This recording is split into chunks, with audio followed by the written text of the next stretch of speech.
Will be after 5 seconds. There it goes. Hello, chat. Oh dear. It's okay. It's worse because you're echoing on my end. Why am I? I shouldn't be echoing. Well, I'm just looking at the stream, making sure everything's running well. So I Oh. didn't turn the I didn't turn the volume down. So it's just like you echoing, and I'm like, ah. Hello, everybody. Bosco, Hi. you ready to be our host, friendo? Yeah, I can do that. Hi guys, what's going down? Everybody excited? Hope everybody's having a great Saturday night. Thank you so much for joining us. I'll let everybody settle in. How's everybody's weekend been in the call? It's Good? been pretty good. Yeah, pretty good. Uneventful. Yeah. I did a lot of laundry like a good adult. That's pretty freaking awesome. Hey Sarah. I know you're Sarah's probably finishing a Sarah's bite of food. Sarah's eating. She sent She you a is. question mark. Let Sarah eat. I was gonna say if you want to go first so you can stay quiet the rest of the time, you can just introduce yourself real quick. I'll tell you what, I'll do it for you. You can find Sarah Williams on Twitter at Sarah and Willa. It's great. It's capital S, capital AANNE, and then Willa.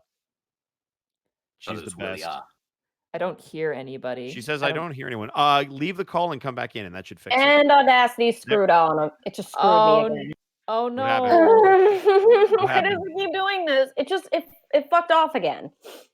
Like GarageBand? What? What fucked off again? Audacity quit on me again. Oh, Audacity. Okay. No. Just disregard. Just yeah. We can redo it if you want to. Yeah, it's no worries. Yeah, but I don't understand why it keeps doing this. And if it keeps doing it, is it going to do it the whole time? Well, here's my question. When it quits out and you open it up back up again, does it let you recover what just got lost? I told it to not to, because what's the point? I don't understand why it keeps not recognizing my mic. Like, I'm not moving anything for fear of it doing this, and it just keeps doing it. Are you using a Yeti? I used the same thing I used the first session and didn't have any issues. Yeah, because you sound like you're on a laptop mic again on our end, like hearing you over Discord right now. Like, yep, microphone's changed. Like I'm trying, it's not recognizing it. You might have to restart everything. Yeah, you might have to restart the computer, maybe. Because typically, when if the computer's having like weird driver issues or something, like you just restart it, and sometimes it clears it up. Yeah. Okay. It's okay. We got plenty to do. Yeah. Yep. All right, Arkoff, where can they find you while Sarah restarts and figures that out? You can find me on Twitch at /Arkoff. And you'll be doing... Pretty much Sundays are the only thing. That's with the Murder Cave. And what do you do on Sundays with the Murder Cave? Let's see. This Sunday it'll be more Monster Hunter, GTFO, and we'll actually get to Space Hulk this time. Chaz actually ended up with your character Woods last time. Turns out we can't select our characters in that. I recall. I was hoping that maybe if you guys like left the lobby and then rejoined, it would switch who you were, but apparently not. I think the party leader just gets your character every time. Hey, that's because I am always the party leader. You laugh, but it's true. Forever party leader. Connor, where can they find you? They can find me on Twitter, TikTok, and Twitch at Distortion Devil, where I stream Tuesdays, Fridays, Saturdays, and Sundays. Tuesdays and Sundays are my workout / WWE 2K20 streams, where I have my own D&D based wrestling federation. Sundays, I have to figure out what I'm going to do for Sundays on the other half of it. Because I'm not in a campaign anymore. Hey, damn. Friday is Friday Funhouse, where I play a lot of fun games with my friends. And Saturday, just earlier today, I played Devil May Cry 5. We are almost at the end of the game, and I'm really sad. Connor, do you have a fan going in the background? I sure do. Okay, you're buzzing. That's why. For a second, I got nervous. I'm like, that better not be my computer fan, because I can barely hear it. Yeah. I shouldn't be buzzing anymore. Yeah, you sound good now. I figured that's what it was. And hey, Monty, Hi. what do you do? Too many things. I fucking hate Oh, this. Sarah's back, so but she can't hear us goddamn apparently. much. Why, hello. I don't think she can hear us. Weird. Mm. What can It's we just do one of them here? days. I kind of wish we weren't under quarantine because I could just be like, Sarah, come on over. Yeah, I'm just trying to think of how we can fix this. Uh, This is like when me and Connor would hang out sometimes. I can't remember. Do you think that changing the server location would assist in this, Arkoff? So the server Um, location might have fixed what we were having troubles with on Wednesday, but I don't think it'll fix this problem. This sounds like it's on her This seems like a computer's end. device issue. Okay. Yeah. It's weird that she can't hear us though. I hear you, but it sounds awful, is what she's Oh saying. man, and this is after a restart, Sarah. Yes, Yeah, we cannot well, hear we you could at the hear you, moment. but we can't hear you right now. Weird. Huh.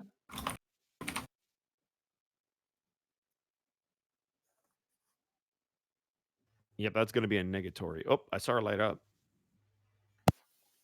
Oh, Oh, something just clicked in. That was the mic sound of it being plugged in, I think.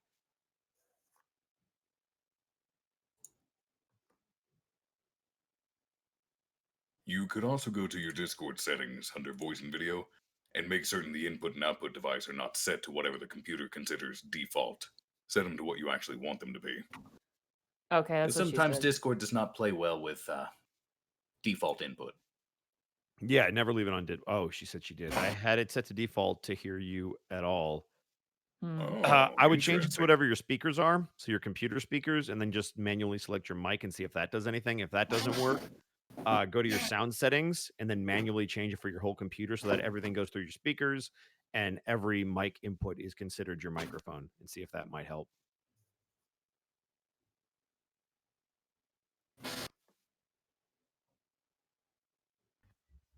Hello? Hello. Hey, there we go. There We it can is. hear you. We can hear you. Yeah, Okay, so we can hear you. so that's good. We can hear you, but can you hear us? I Correct. can't hear you guys at all. You Okay. can't hear us at Oh. all. What kind of? Oh, okay. You have them both set to your mic, so I can't hear you. Try swapping to your computer speakers. Technical difficulty, folks. Please stand by. Yeah. Yeah, Please this stand by. happens. No worries. Like I said, Um, stupid do you hear me quarantine. now? Just be like, I still Yeah, I can we hear still you. hear This Yeah, is we can still hear default, you. actually. I don't hear you guys. uh-oh, that's not good. Um, Well, we're halfway there. this is built in out. Oh. That was lag.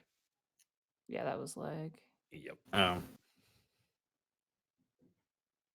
Yeah, no, I actually, Arkhov, normally what happens when you plug into your headphone port, it just takes over the speakers. Or at least that's how my laptop works. Hmm. Like if you have it set to the speaker settings, it knows that you have a headphone jack plugged in. I switched to the built-in output. Now I hear you, but I don't come on anymore. So she can't speak now. That's Oh, I think I Is know she- what's happening. Yeah, It's like with is the phone she- when you plug in the headset. It's expecting a headset it microphone, but thinks there's it's a not headset one. mic, so it switches. Yeah, so we have to try to separate those two. You're using Okay, headphones. so What? Remember, Mhm. she can't. I guess she can hear us now, but yeah. I don't know. Is she using a Mac? I think she's using a PC. If it's her laptop. Oh, it is a Mac. Oh, she said yes. Oh, okay. Okay. I don't know. I don't know what the settings are like on a Mac, but I think you need to go into your sound settings wherever those are. didn't have enough session. Yeah, weird. Um, head over to help her, or I can ask Sarah. Are you okay if I come over and help you, or try to get it set up? because we could just shoot the shit until you guys are ready to go, and then we could Yeah. start. Yeah. We'll need to redo our recording anyway. Yeah. She said fine. All right, I'm gonna Yeah. run over there real quick. All right. Yeah. Run over there, All and right, then just mute. Okay. Perfect. Awesome. I'm just gonna quit my recording here. Yep. Yeah. Technical difficulties. Please stand by, everybody. Also, Connor, you're buzzy again. I don't know if you put the fan back on. I did not put the fan back on. What Oh. is the server's location currently set to? Because I was noticing some lag How do between a I lot of you. how do I check that? That's the Up at the very top where it says Unexpectables cast, click the little down arrow and then go Okay. to server settings, I'm assuming. We're Yes. in US West. Let's change it to US Central. All right, that'll be Chicago. All right. if it starts getting weird, we can try US South and then go back to West because West usually has the most problems. Okay, well it's on Central now, so Connor? Yeah. I think it's your game, buddy. It sounds My like it's just game. yeah, it sounds like it's picking up like any ambient noise. It's not canceling anything out. You're pretty buzzy. If it's a Yeti, like Hmm. Yeti, Oh. just like Oh. Sounds like they're helping Sarah. Yep. Oh, yes, the first time. That's okay, but there's a headphone jack on that side, and then you can try that. Okay. And then when you switch it over to the microphone itself, you should hear yourself, hear them, and hear everything. Nothing really. How about now? Am I still buzzing? You're good. Yeah, you're good now. Weird. I think it was my head. I think it was my connection You're to good. Can you guys hear me? my. Yeah, Yep. we can Yeah. hear you. I mean, your sound is still really weird for me, and Okay. also really loud. Ooh, okay. Maybe we if I can- we- do. we That's can better. hear you. You're coming in clear for us. Okay, maybe that works. Okay. Don't worry, Sarah. It's fine. Trust me, this happens so often with our show. It's kind of a running joke at this point, so don't even. I don't think about know, it. Ed. All right, what are we working with? Try Audacity though before Ed runs away. Just make sure Audacity works for you. Sure, why not? So there's your blue. And Okay. I mean, it did this before though, where it's like, yeah, I work, and then it cut off halfway through and screwed me. Okay. All right. Well, we'll just. We're using a see. blue, so that's good. So you're running the audio through the Yeti, right? I am now. I had it Okay. plugged to my computer before. Oh, yeah. If you have a Yeti, just run everything through the Yeti.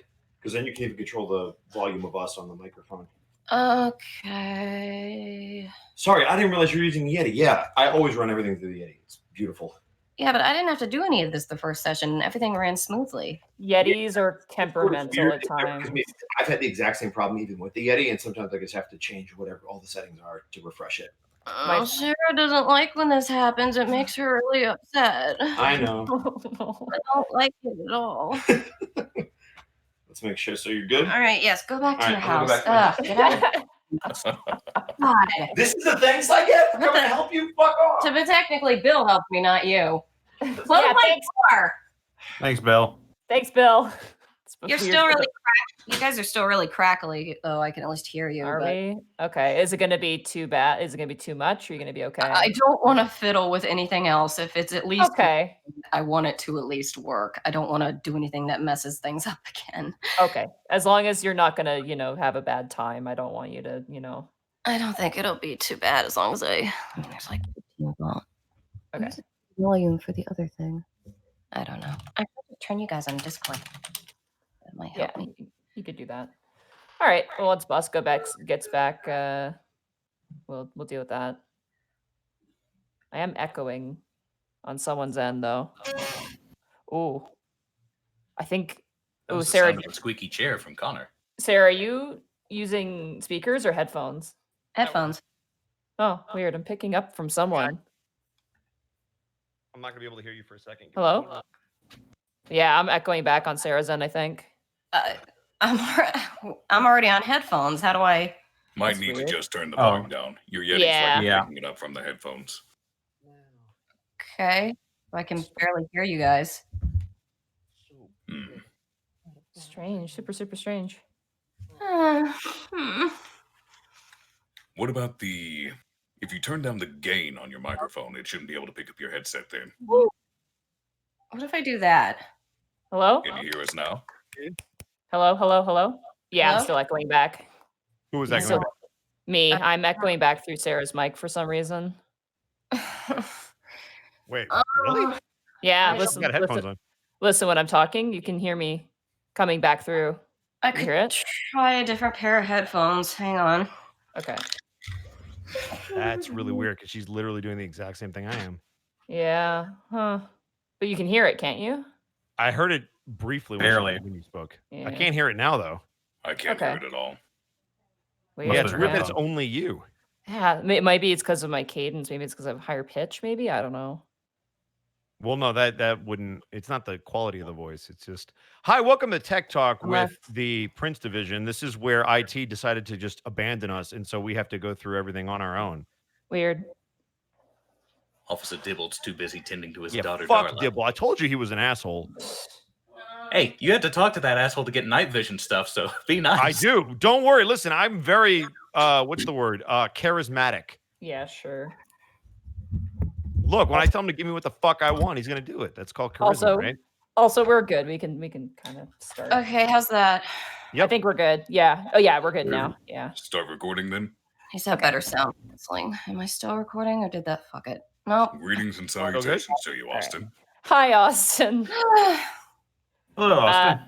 Third time's the charm. Yep, third time's the charm. All right, you guys ready? Bosco, you ready? Okay. Mm-hmm. 1, 2, 3, sing. Sing. 1, 2, 3, sing. Sing. 1, 2, 3, sing. Sing. All right, there we go. Okay, Bosco, you want to take over again? Yeah, as long as I'm not gonna get yelled at for helping people anymore. Was Sarah in on that? What? Yeah, she was here.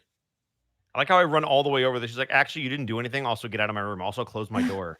Asshole. All right. And now you know why I'm such a bitter person, because that's what I lived with when I came to LA. Knack, thank you for the Twitch Prime sub. Jelly, thank you for the Twitch Prime sub. The Shade giving a tier 1 sub to Dark Design. MM Overlord with the 500 bits. We've got Link with 50 bits. Fan of your games, by the way. Sea of Am Kazuo. 500 bits. I butchered that. Kanye time. Ice cream domain cleric is best cleric. Never be afraid to be the comedic character.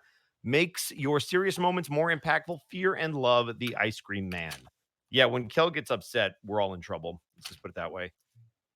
Let's see who else we got. We got Frost Dragon with the 200 bits. We've got Lovely Mermaid with the 300 bits. I'm very excited for my first live episode of the Prince Division. I hope y'all have a good time. We've got just some Summer and some random Steve. Okay, I couldn't because everything was the lowercase. Just some random Steve with the 5 tier 1 subs gifted to the community. We got the Turtle Squad with 5 tier 1 subs gifted to the community. We got DJ with a Twitch Prime sub. We got Turtle Squad with 400 bits. Don't worry, Sarah. Happens all the time. We got Probate with the happens to the best of Dang. them. Ooh. Yeah, that's Go ahead and change the server. Change the What happened? server. Yep. Oh. Go to south or go to west. Yeah, West. south or west. All right, Whoa. south or west. What happened? All right, let's go. We'll go west. All right, how's that? Yeah, Yep. we're Sarah, do you want to talk? Oh. Uh-oh. They might be connecting. Connor's also quiet. uh-oh. Yeah. Eventually it's going to work. I think so, yeah. I can hear you. I can hear Arkhov. Yeah. Did we lose Connor too? Wait. I don't know. Well, I'm Sarah's here. muted, so that's why she's not talking. Connor? I'm here. Okay, Connor's All right. So we're good. But Sarah hasn't spoken yet. Is Sarah here? Correct. She's muted. So my question is she actually muted, or is that Discord saying it doesn't recognize her mic again? I have no idea. Still connecting? No, it says you're connected. Well, Oh my goodness. this is what I'm like, Sarah, just come to my house. Surah, just come to my house. She just says she hears nothing. So yeah, it seems to have kicked her again. It's weird. We can try south this time. All right, Refresh might do it. I will switch it one more time. If it doesn't work, Sarah might have to come over. I don't know if that's a possibility. As long as her roommates are cool with it, I'll ask mine and be like, "Who's in here?" All right, you guys got a little more quiet. Okay. Hello. Hey, Sarah. Hello? Well, she's not muted anymore. I hear you now, but I can't speak again. I Oh, can't speak again. So, and everything is set to the Yeti, correct? In every setting?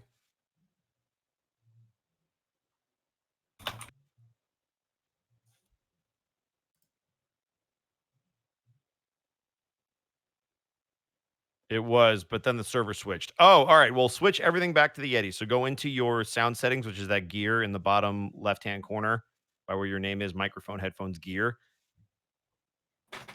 Strange. Swapping the server. I don't should hear not you now, take but I your switched. devices.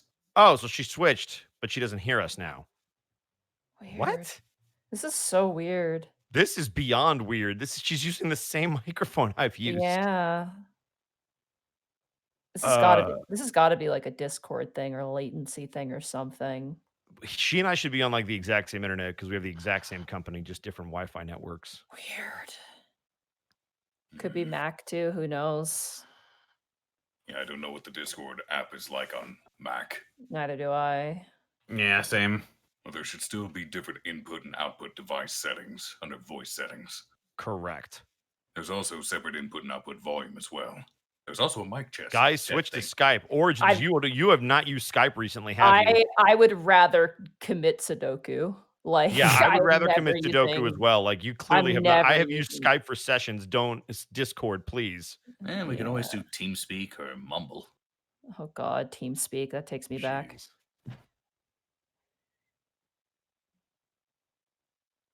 Okay. She should be fine if she comes over to your place, Bosco. I'm okay with that. If you guys want to record there, it should be fine. Yeah. Well, I guess I'll stop my recording then. Yeah, stop your recording. I'm gonna go check with my roommates to make sure everybody's okay. Right. Sounds good. Yeah. All right, I will be right back. Hey guys, talk about your favorite thing from the last episode while I'm gone. Okay, we can finish. Did we finish introductions as well? Yes. So we're all good. I was just reading off bits. Yeah. Yep. TeamSpeak might take you back, but does it take you far back? Is the Fitnessgram Pacer test? No. Ooh. That's normally come from Sarah's. Whoa, that's scary. What is that? That sounds like a lot of It's lag. Sarah's end. Hey, Sarah, can you hear us? Try leaving the call and coming back in. See if that fixes it. I had to mute. Whoa, that's scary. That's such a cool effect. I muted her on Wallfly because it's really loud, but oh my goodness, that's freaky. That's a very scary sound effect. She sounds like a Zora. That is such a cool effect. Yeah. We'll just wait to see if she can go over to Bosco's and see if that Okay, works. try now. Nothing. Yeah, it's got to be some sort of like connection problem. Luckily, Bosco has a spare computer. Well, she said it was fine whenever she didn't have her headphones in. When she put her headphones in, and things got all fucky. Weird. I mean, I don't know anything about Macs to know what that would even mean.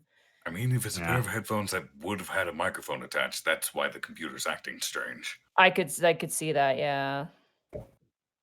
Yeah, we'll just wait to hear back from Bosco. Sorry, guys. Welcome to the Prince Division. What was it Bosco said to do? Oh yeah, talk about our favorite part from the last episode. How about you go first, Monty? What did you like most about the last episode? Oh God. I mean, there's a lot. I really like the Prince Division so far. Like everything about it, I love.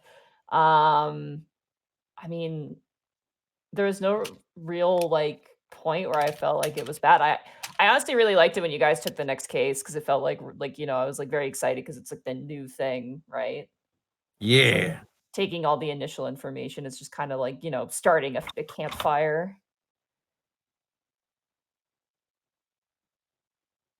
My favorite part was when they didn't die. No, that was my least favorite part. What was my favorite part was getting some hits and all. I'm going to jump the server back to where we had it before because I think Central's the best that we have. So I'm just going to do that real fast. I'm connected once more. Jonathan. There we go. Wait, what? We come back just random Jonathan. Jonathan. Hi, Connor. You were saying about your favorite part? Yeah. Was it this mystery person named Jonathan? Yeah. I like how he hid in the trash can and then it immediately spotted us. Oh, you mean the dumpster? Yeah. That was funny. I wonder if it's because the prestidigitation got rid of the smell that would have otherwise cloaked you. Beans. Wait, this dumpster doesn't smell right. It smells Hello? good. Hello? Okay. Huh. Okay. Weird. That's super weird. Huh. Okay. It's just it's the problem. I'm not echoing because the problem was before. Hello? Hello? Hello? Can you hear us? Oh. Oh boy. We'll just wait and hear what Bosco has to say, because if you can go over and record with Bosco, that might be the best. I think she can't hear us. Oh, she can't hear us, yeah. Hello? Hello.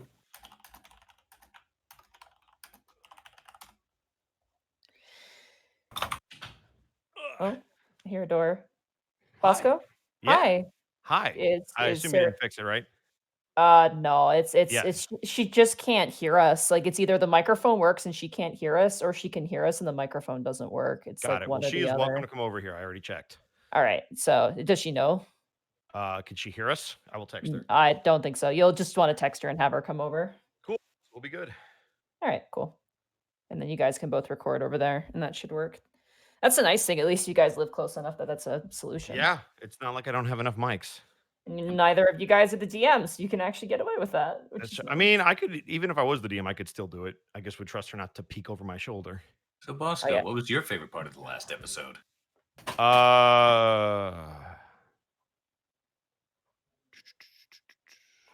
What happened last episode? We fought the Yeth Hound. Right. Then we picked up a That new was case. probably my favorite part. No, we do not hear you, Sarah.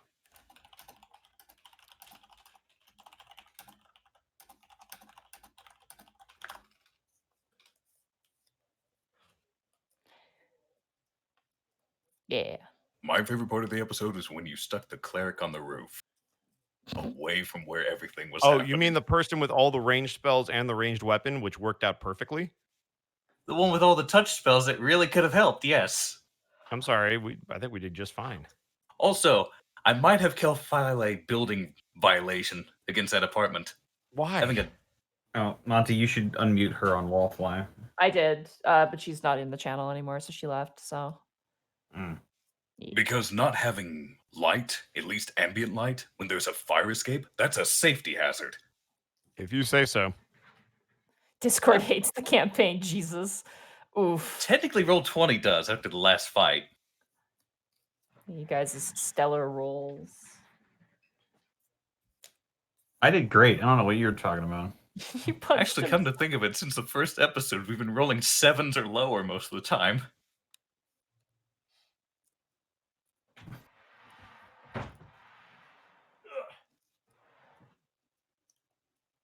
Is Bosco fighting? Is Bosco fighting someone in the background? What is happening? Yeah, no, sorry. I'm moving. I'm putting a desk out. I have 2 desks in my room, but one of them is part of my bed, so I have to pull it out. Okay. Soda makes me see faster, Gordon. Now she can literally backseat game. Sweet. Is she gonna pick up? She's gonna pick up on microphone correctly, right? I'll take that as a maybe. Look, Gordon, a rope. Probably not. I'm going to do what I can to mitigate that. Yeah, try and get her right next to you, and then both you guys can record off the same channel if you're cool with that. If you would like, then sure. Yeah, let's do that. Let's just have her sit next to you, and then that way both of you guys just record. You guys might like talk over each other, but whatever at this point. I mean, honestly, we'll probably, since we'll be in the same room, we'll be less likely to talk over each other because I can see her about to talk. Yeah, I just want to make sure that you guys both come in relatively clearly, just so. Let me set up this. Actually, what I can do. Let me see this while she's coming over.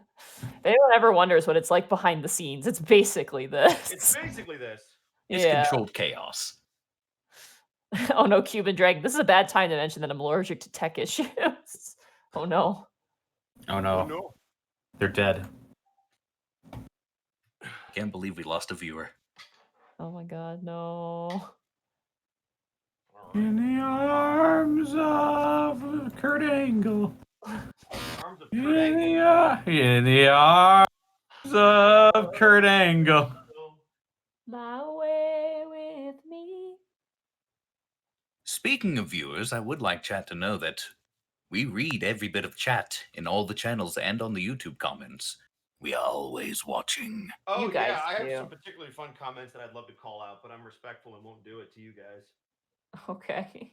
Yeah. Oh, what was that You know noise? who you are. Don't say oops, I get scared. I just heard a weird noise on your end. It sounded like a microphone. Oh, yeah, I'm plugging in a second mic. I'm going to try something before. All right, hang on. Okay. boy.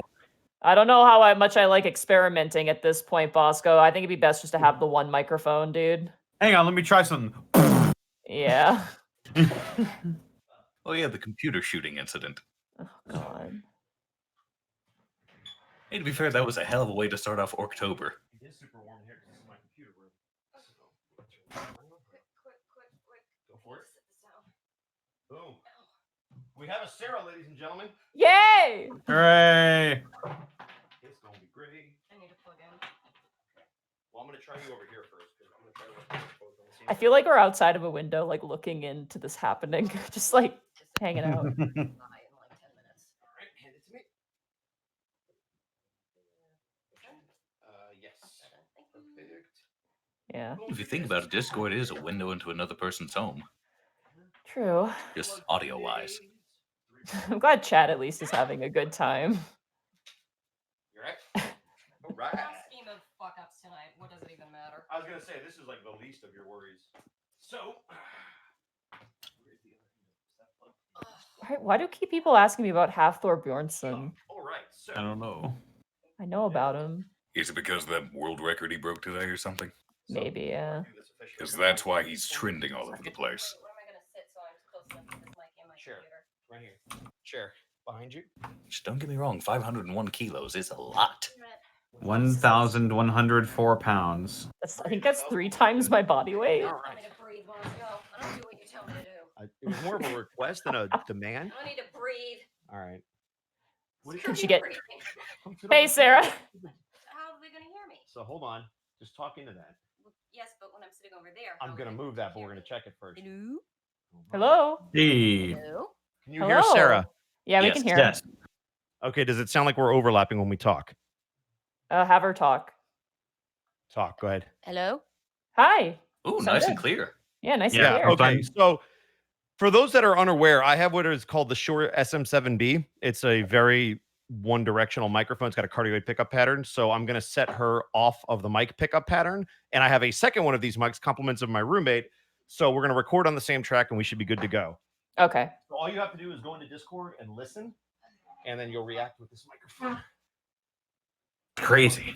Yeah. So all she needs, Wonders of technology. all she needs to do is hear us, essentially. Let's hope Discord cooperates and that she can actually hear us. Hello? Hello? Ow. Ooh. I mean, Jesus. well, I meant to bang you in the head. Not with the mic. me. Oh, stop. What? What's wrong? Okay. She's very loud. I just had to She's mute coming her. through on her end as well. Yeah, so she needs to turn off her microphone. Oh, actually, just- Monty, as the listen. server owner, you can mute her. All right. Yep. I muted her on Wallfly. And I just muted her on Discord. So You should be good. yeah, We'll have she to fix just that later. she was fucking loud. I'm sorry, chat. That hurt me too. I didn't realize that she was still in that call. All right, we're good. All right. Gordon, I'm deaf. Can we have Sarah speak again into her microphone? Okay, give me 1 second, and then I will have her speak. Okay. Well, And do then you- make sure she can hear us. Did she mute herself or did you mute I her muted her. She'll be coming through Bosco's end. So. Yeah, she's gonna be coming through Bosco, so Okay. All right. The part of Edward Bosco will be played by Sarah Ann Williams tonight. It's true. It's actually true, though. All right. all right. It is hot. I know. I apologize, but that's what happens when the AC isn't on. All right. All right. I think we're good. Everybody good? Can we have Sarah speak? Yeah. Go ahead, Sarah. Hello. Hi. A little louder. Can we get her louder? Yeah, I hear myself, but what am I going to do? I don't care anymore. Yep. Okay. You can always mute Bosco, just so you don't hear you Oh no, you need to hear Bosco. Well, you hear Bosco in the room, can't she? She can. Yeah, she's right next to me. Okay, then I don't know. mute. On your computer, right-click on Bosco's name and click mute. Yeah, have her mute you, Bosco, so that way she doesn't hear herself. Mute me? Yeah, Yeah, she can mute you from her computer. Yeah, she can right-click and then mute you out. On my name. Yeah, no, that's fair. Oh God, Max, fuck! I hate them. No. She's got a mouse. We're good. It's fine. That's Okay. why I thought I should bring my mouse just in case I need to right click, because Lord knows that enough shit has gone wrong today. Wait, Macs don't usually have mice? No, they do, but they don't click the way that normal mice do. You have to control Yeah, click. you have to click the whole thing. It's really. All right, we're fine. We're good? Okay. Are we good? Okay, she's still All right. coming in quiet. Is there any way that we can get her louder in any capacity? Yep. You just tell me Sarah keeps speaking, and you tell me when she's good. Hello. Okay, that's good. That's good. I need her like that the entire time because if it sounds like she's far away, it's going to be very strange. So, yeah. All right. Yeah, just shove it in my cheek, Bosco, at this point. It's fine. Perfect. Yeah, that sounds great. That sounds great. If I can see the screen. Can you? Oh, it's kind of hard. Okay. I have to lean this way to see my screen. Yeah.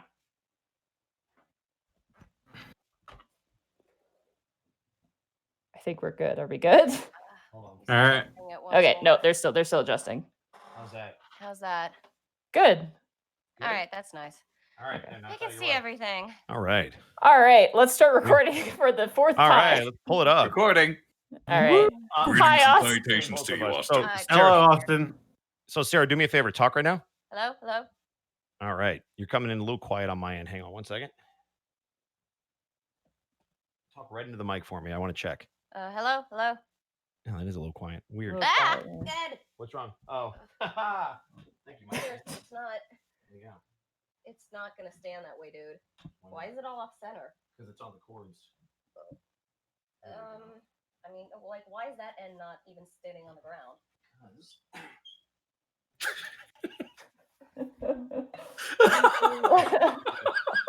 Press down. Make sure it's. I should laugh. This is funny. Why is this Survey, funny? thank you for the additional 100,000 bits. Hey, if my You guys- distress. You guys My bickering in the distress makes background is someone pretty laugh. great. Why? I guess if my distress is funny to someone, that So, helps. we're gonna do this Sorry, as a Sarah. Sorry. Oh man. 1 second. All right. It's like one of the few times in my life I'm like, can I have alcohol, please? Fair. All right. I want to do a backup for you. Give me 1 second. Take this from me. What am I taking? Take this. What I want you to do is just plug it into your computer. And Dude, it works. Let's not mess anything trust up, me. please. You just gotta trust me. Dude. Just trust me. Trust me. Trust me. Why? Ah! Ed, this thing keeps falling over. Why are we doing this? We have it working. Because I want to make sure that we have a backup copy. I'm trying to save Austin a headache now, as opposed to later. Don't worry, Austin can adapt. Don't worry about it. Yeah, right, If we're working right now, Bosco, just let it go. Just let it go. Seriously, Ed. This Yeah. Just let it go. Let Sarah relax a little bit.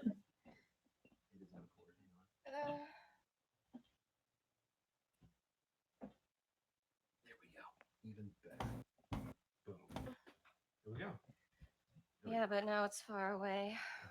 No, but that's why I moved it. Perfect. All right. Now do me a favor. Open up Audacity on your computer. All right. There you go. Ed, it might not be that. It might just be that my dongle connector, whatever you call this thing, is just not doing well. Maybe. But at least if it records you, Austin will have a clean version of it. Okay. So just pick the Yeti and then record in Audacity. All right. I mean, if that works, can I have that for next week? Because Yeah, if- obviously mine is being a pain in the ass. If this works, I will totally lend it to you. All right. Good? All right.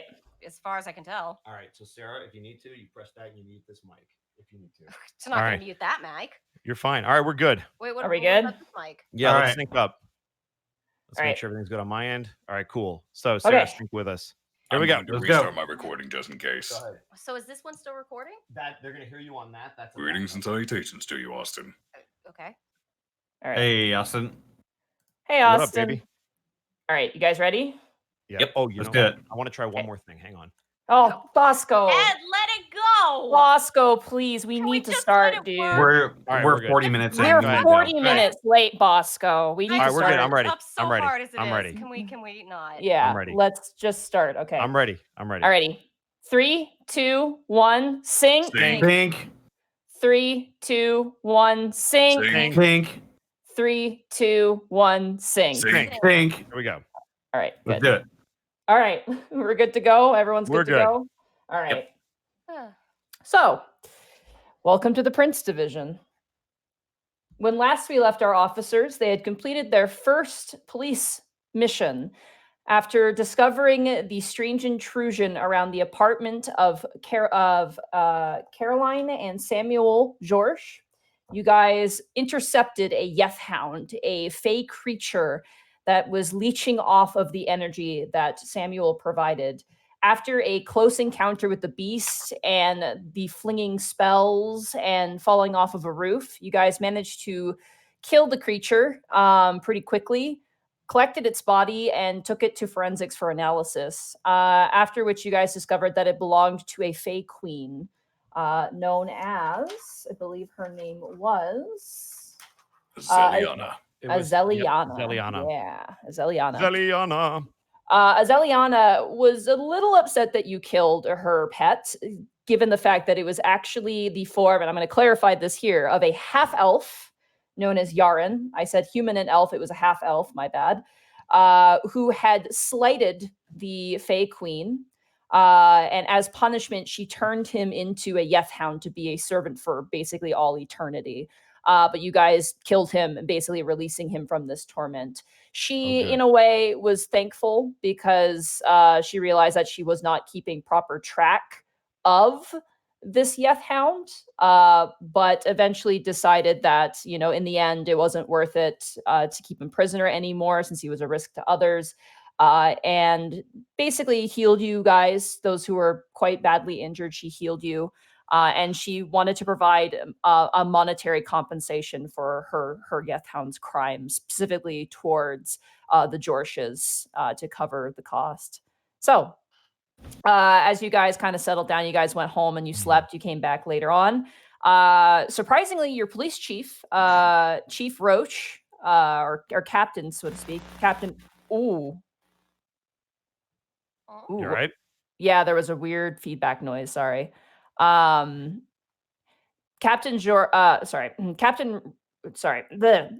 Roche basically has now returned, and he's actually hanging around your guys' division now, which for Lucy is a extremely relief sort of filled change of pace. As the night kind of proceeded, Lucy went off to go on a date with her boyfriend.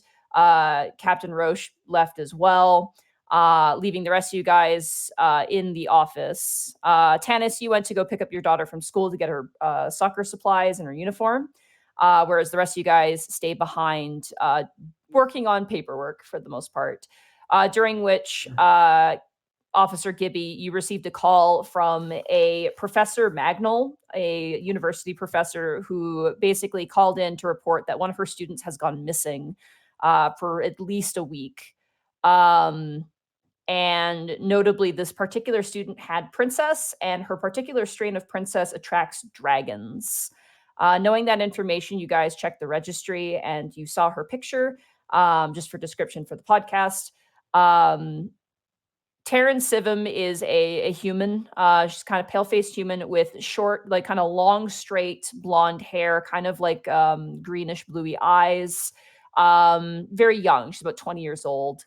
So as you guys collect that information, you guys paged Tanis to bring back the car. You guys basically now have your next case. At this point in the day, it's about 6 p.m. For you guys at this point. Mm-hmm.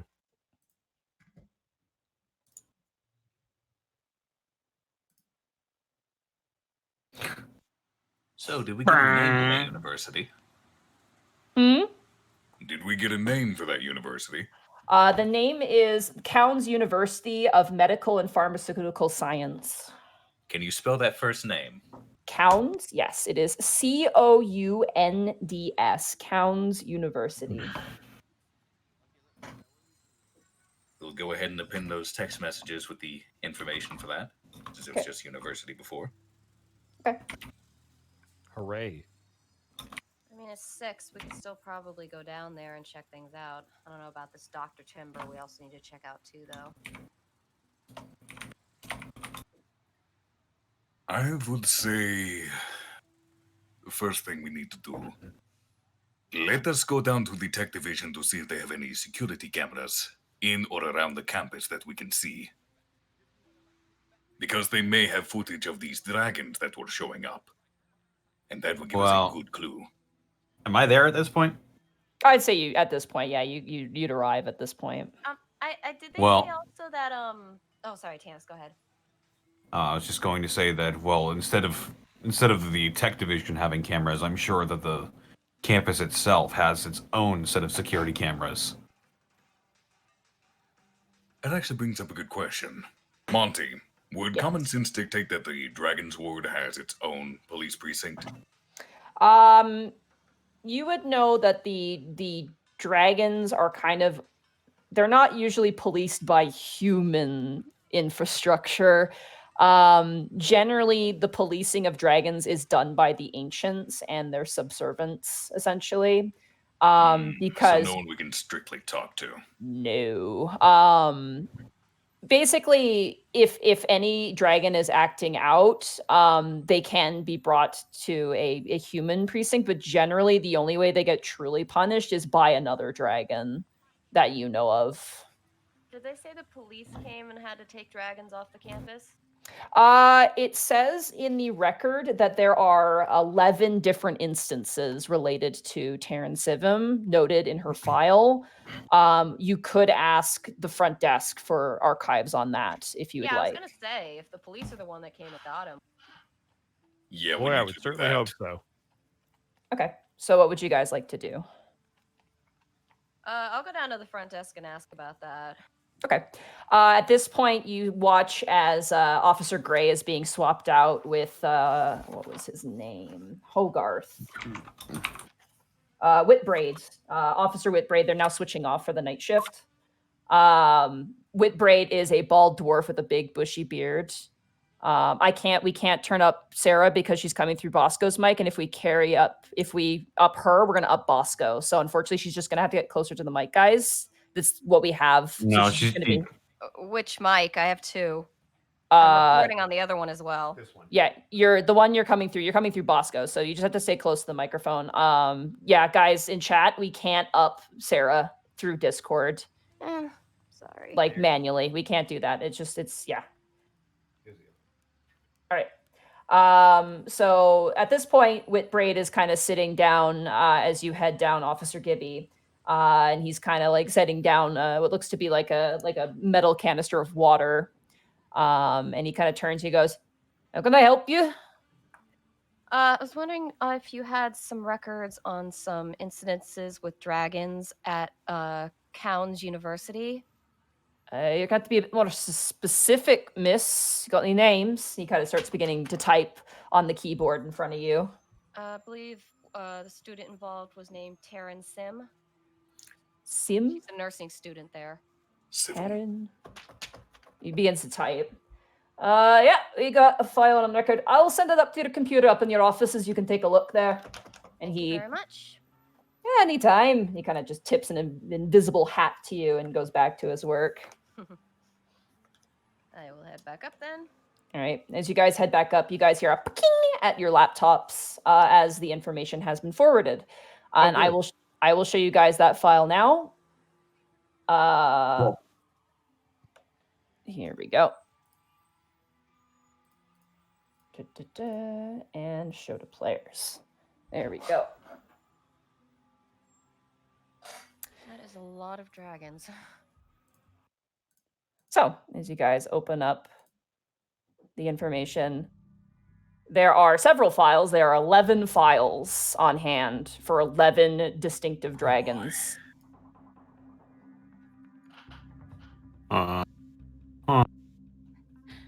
Is this one that's just the creep? Calzorn, you would know you're kind of a unique case because you are a half dragon, dragonborn technically. Most dragons, like pure-blooded dragons, don't have last names. They have kind of like titles. If they don't have a title, they tend to go with what their scale color is. So the red, the black, the green, the silver, the gold, is kind of like being Smith for a human, essentially. Generally, their name is their first name, and then if they receive a title, it's usually from other dragons or an ancient dragon, essentially. All right.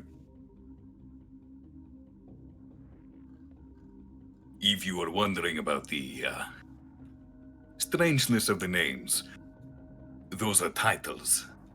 If they have been given a title, typically by another dragon or an ancient, for example, then they will use that, but otherwise they will use their scale color, much like you humans with your smiths and bakers.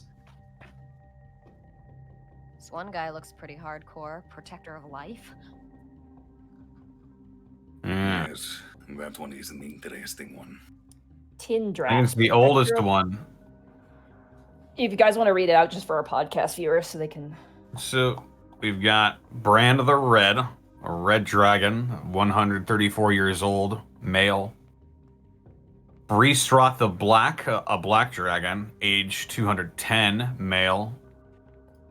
Kostomeyer the Green, a green dragon, age 117, female.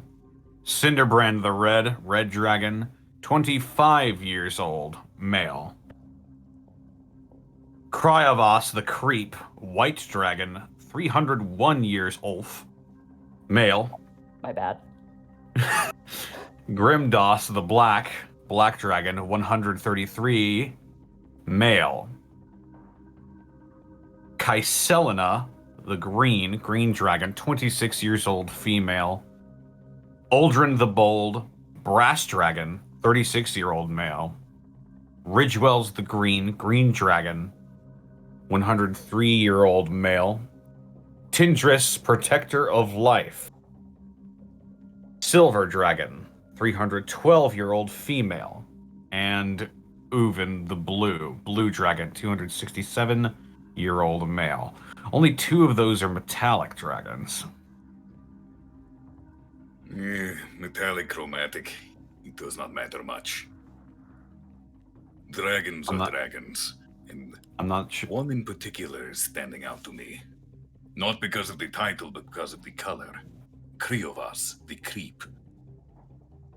There is someone I could contact to look into him, perhaps. You can click any of these files, by the way, and I can give you more information. These are all like individual files on like a program that you guys have access to. Yeah, I mean, well, you can go ahead and do your... I had my own plan. Kel's going to click on Kriovas. Okay, Kriovas. As you click Kriovas the Creep, he has 1 charge of criminal harassment on his file.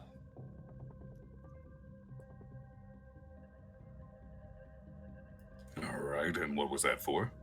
Apparently he was stalking a tennis club at the university for a couple days. Do we know if Smith Sivum was part of that tennis club? Looking at the file, yes, she was present there. And subsequently, when she stopped going to that club, he stopped showing up. Alright, well, that's expected. Now, what about this Tindras, the protector of life? Yeah, I'm interested in him. Okay, you double They click. said there were fights, so I'm wondering if one was kind of keeping the others at bay. Okay, as you double click on Tindras, there's a lot on this file. They have 1 charge of power fraud, 1 charge of forgery of official documents, and 1 charge of draconic espionage. Power, fraud, forgery, and espionage? Yeah, draconic espionage specifically. You would know that from your mother's end of things. That basically means an attempt to usurp an ancient dragon. Oh boy, prime suspect right there. Oh boy. Based on the file, it looks like they forged documents in the university to make Terran work at their part. They actually own a clinic. They actually forged documents to have Terran come work at that clinic.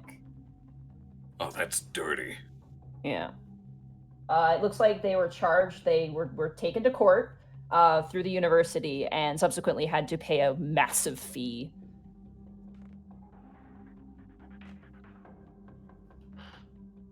What about this one? Aldrin the Bold. He's young, but he already has one of these titles.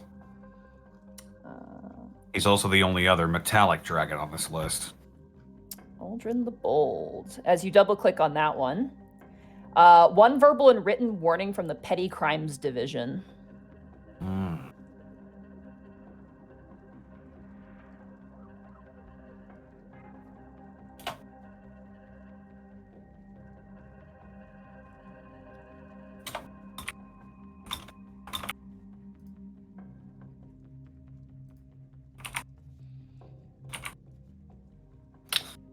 Okay.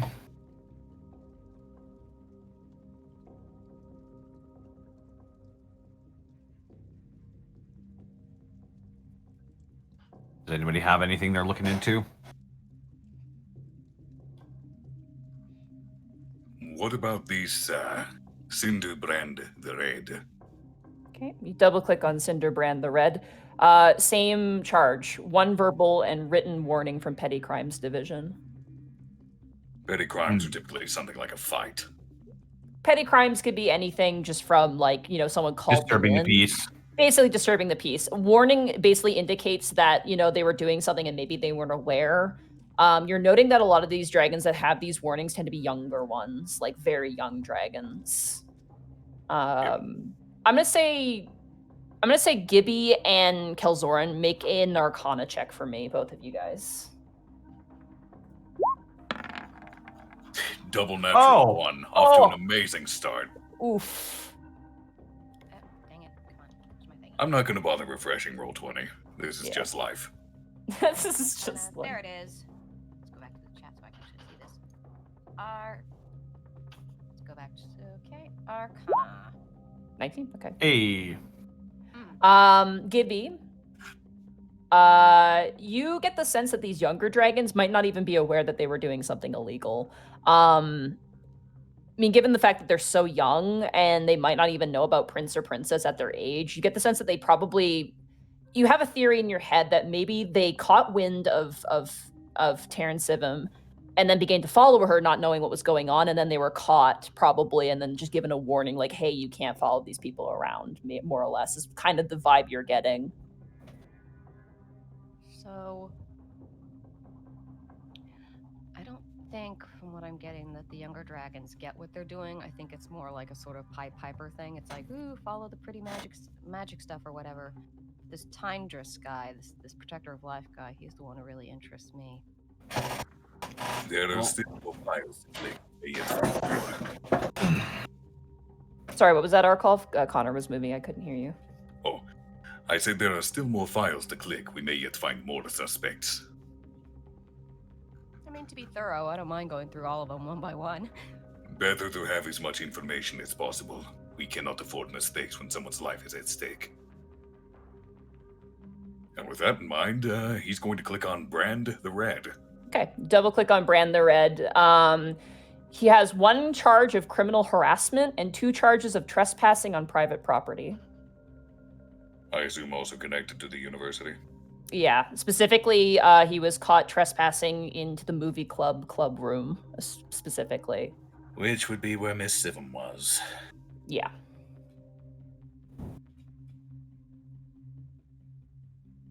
I suppose we'll just move down the line. Breezerot, the Black. All right, Breezerot the Black, you load up the file. He has 2 charges of criminal harassment and 5 charges of trespassing on private property. The various clubs, I assume? Notably, it's the main campus, and 3 of those trespassing charges, he was pulled out by security on site.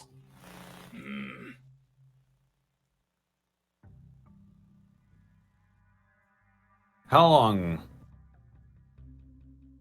So, I thought I was under an assumption this whole time, but I guess. So none of these dragons were students, I imagine. None of them appear to be on the file. No. Not even the younger ones. No. This university is located within the Dragon's Void. If you're going to have a Draconic pool, that is the worst place for it.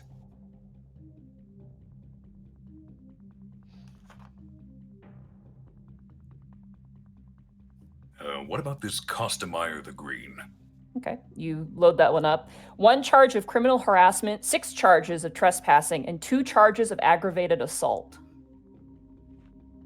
So this one's violent. Is the assault against Miss Sivum? It doesn't appear to be. It appears to be with other dragons. What were those charges again? One charge of criminal harassment, 6 charges of trespassing, 2 charges of aggravated assault.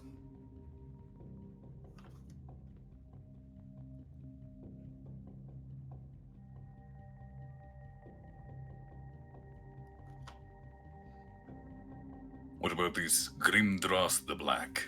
Okay, you load that one up. 1 charge of criminal harassment. Noted in the file, this particular dragon followed her back to her campus, but left the moment he reached the edge of it. It looks like she called that one in. Miss Sivum herself did. Yeah, there's a note there that says she called in. She called in the police because she was being followed by her lonesome. She was by herself at that time.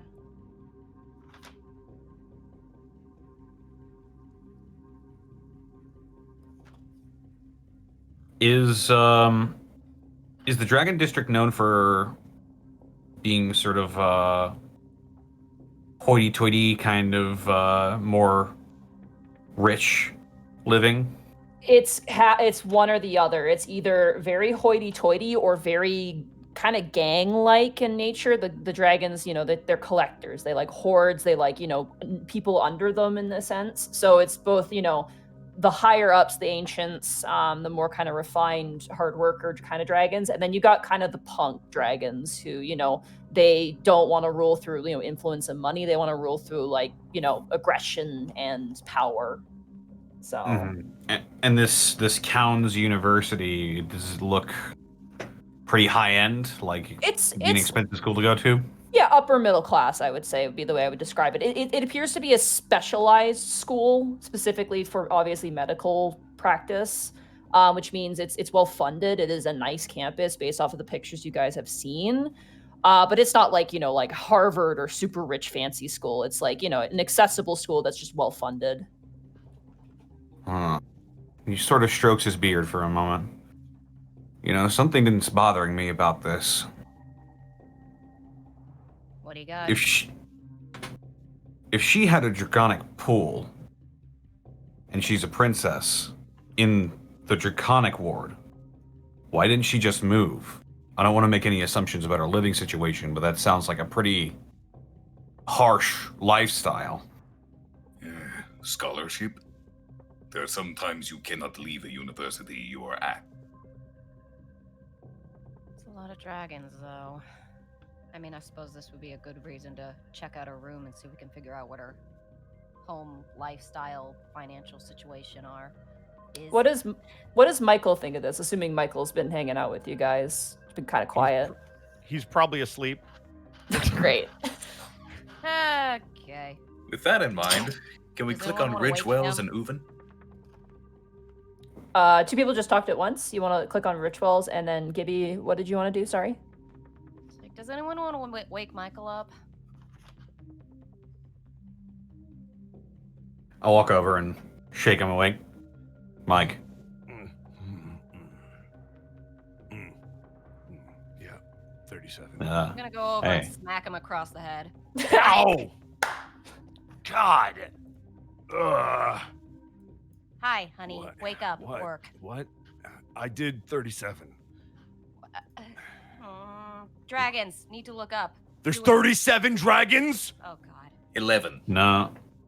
Oh, thank God. Okay. So you want to move to Oldren, or which one were you wanting to go to? Ridgewells. Then Uven after that. Ridgewells. All right. Ridgewells the Green. 3 charges of criminal harassment, 5 charges of trespassing on private property, and 1 charge of aggravated assault. Okay.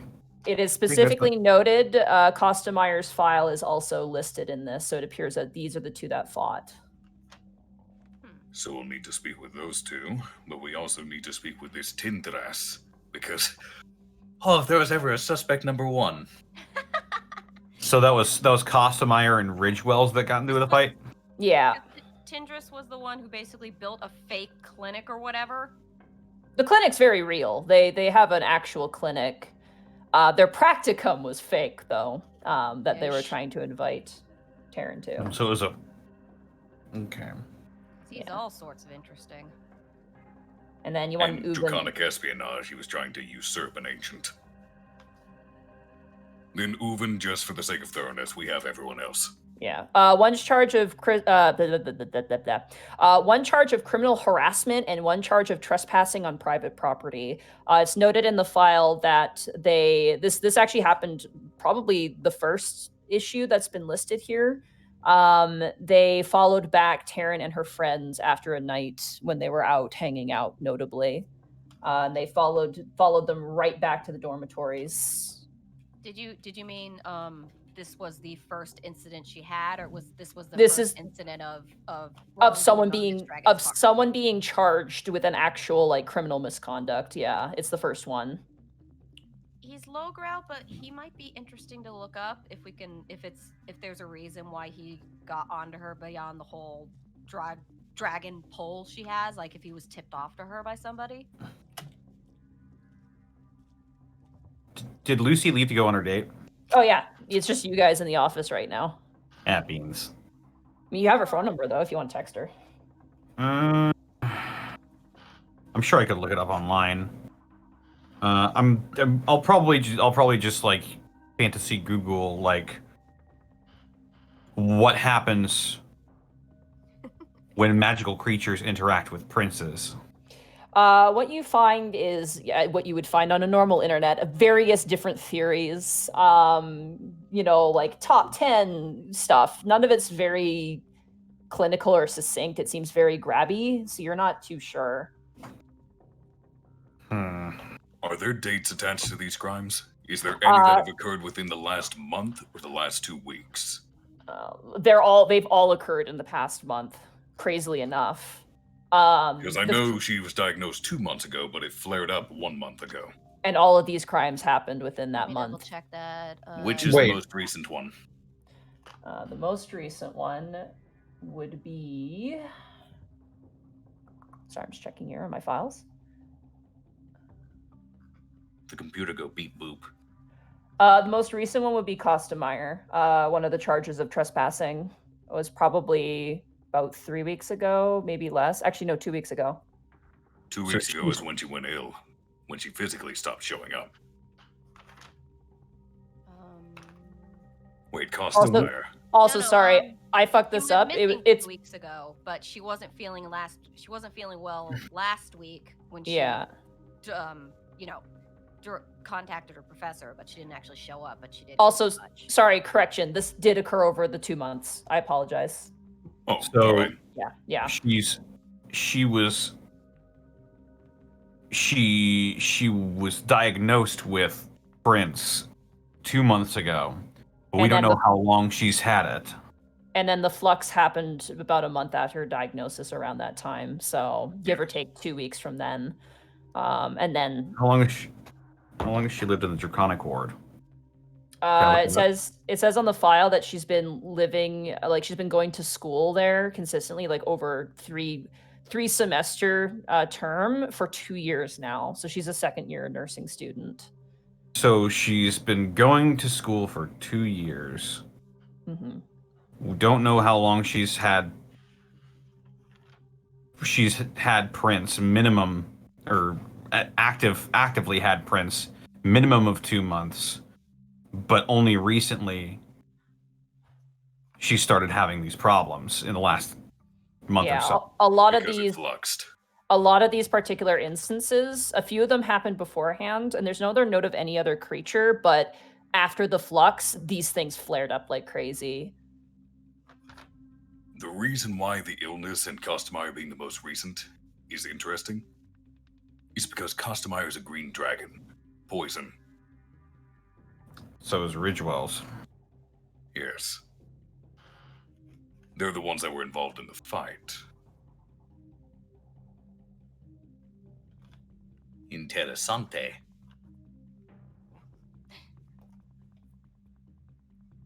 Should we?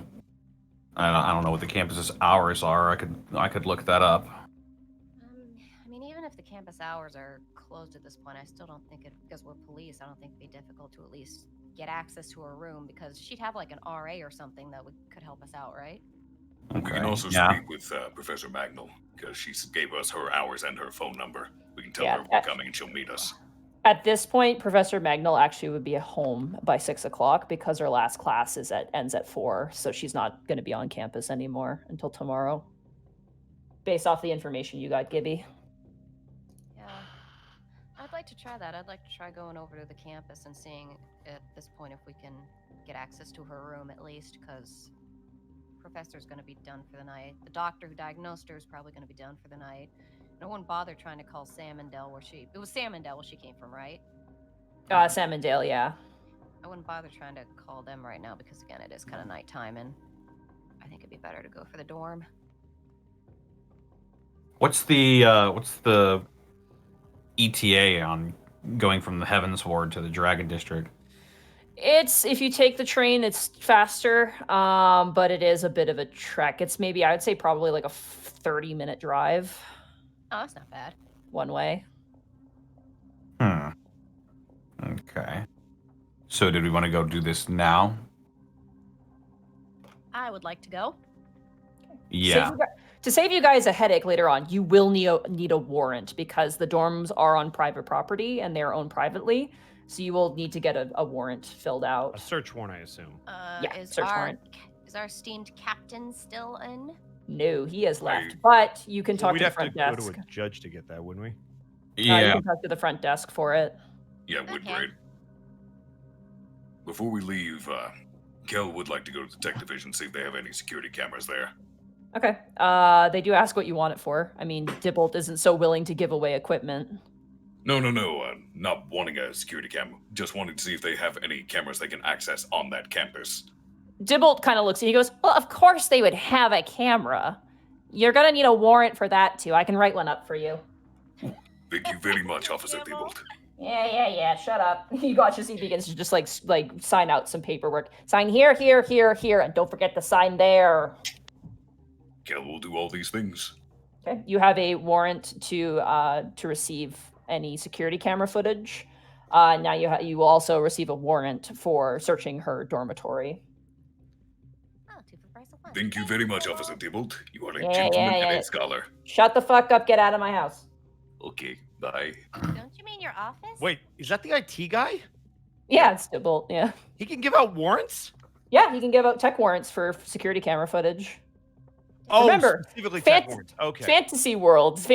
Not everything's one-to-one, so you can get warrants for specific things from the police station. So you guys what can else get... we should do while we're here, Bosco? Because we it's didn't even getting need nighttime. a fucking judge. That's amazing. He called this his house. Does that mean he lives here? Can you do that? Well, he did have a snuggie. We also have no evidence that anybody did anything. Oh, this is great. Bosco. What's up? It's getting nighttime. We're at the tech division. You might want to ask about the things. What things? Night vision stuff, since your character was the one specifically going to ask about it. Oh, shit. Yeah, Monty, do they have tech shit? I mean, it's a tech division, so maybe... Do they have night vision goggles? You want to ask... infrared sensors? Do you want to ask Dibbolt? Yeah. I need night vision goggles. I'm going to hand him a list. I can actually make a list of everything I want if you want me to give it to you. He takes a look at your list, and he looks at you and goes, look, I know that human eyes are weak and pathetic and probably could use a bit of updates. But unless you have a fully written reason or instance similar to your security camera that I can approve this request, you're joking. Because we're about to go in the dark? You're going into a fully lit university. I think you're going to be fine. What if we're in hot pursuit of a suspect who takes off running, who's at the scene of the crime, and it's dark when we leave the facility? Well, you have companions who can see, and there's lights outside. You're in a city, not the woods, human. Okay. And to be fair, we don't even know if a crime was committed yet. I'm just saying, hey, how was your night vision, Rex? Was it pretty good on the building? I could not see anything in that You alley. damn right you couldn't see anything. Just saying, Tybalt. Sounds like a you problem. Actually, could we No, find literally, tech is a you problem. Sir, if I may, we Yeah. were rather left in a lurch in that last incident with the Hound because certain members of our team could have benefited by night vision equipment, and we'd really rather, considering someone's life may be in danger, we'd rather not come across that again. Is there any way we could maybe... Don't we have flashlights on our belts? Wouldn't that be bad in certain circumstances, though? We don't want to attract Roll a persuasion, Gibby. Oh, I want. Yes. Oh my god. Oh, thank God. Natural 20. Okay. Gibby is the best. What the hell was that laugh?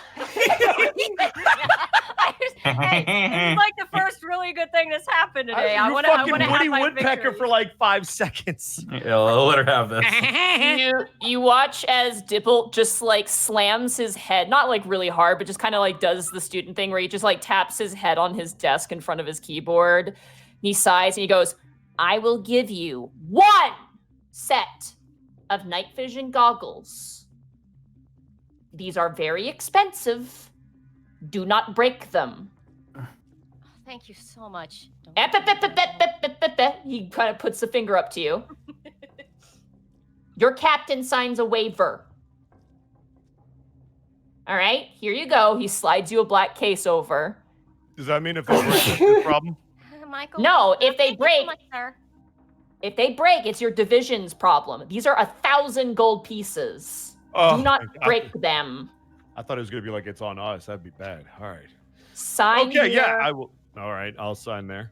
No, not you. No, you. why- He points to Gibby. He points to Gibby. All right. It's fine. It's fine. You know Thank what? I'm about to thank you backhand this so man. much. Thank you. Here you go. Do we need to write that one down in our inventory, or we just... You have dark vision goggles now, so you write that one down. Yeah, let's go. Give me 5. I can get this down. I'm ready to be like, don't give them to Michael. Now, here's a good question. Which one of us has the highest perception score? Excuse me, I got those because I need them. Well, a lot of us need them, Bosco. You're the one most likely to break them. That is not even remotely true. My dexterity is terrible. Wait a second. Wait, I just... sorry. I write Yeah, that you just down in defeated my, yourself there. I just Yeah. write this down in my inventory. Yes, and these are a magical item as well. These are night vision goggles. Night vision. I'll just... Don't paladins have the light cantrip? No. they No.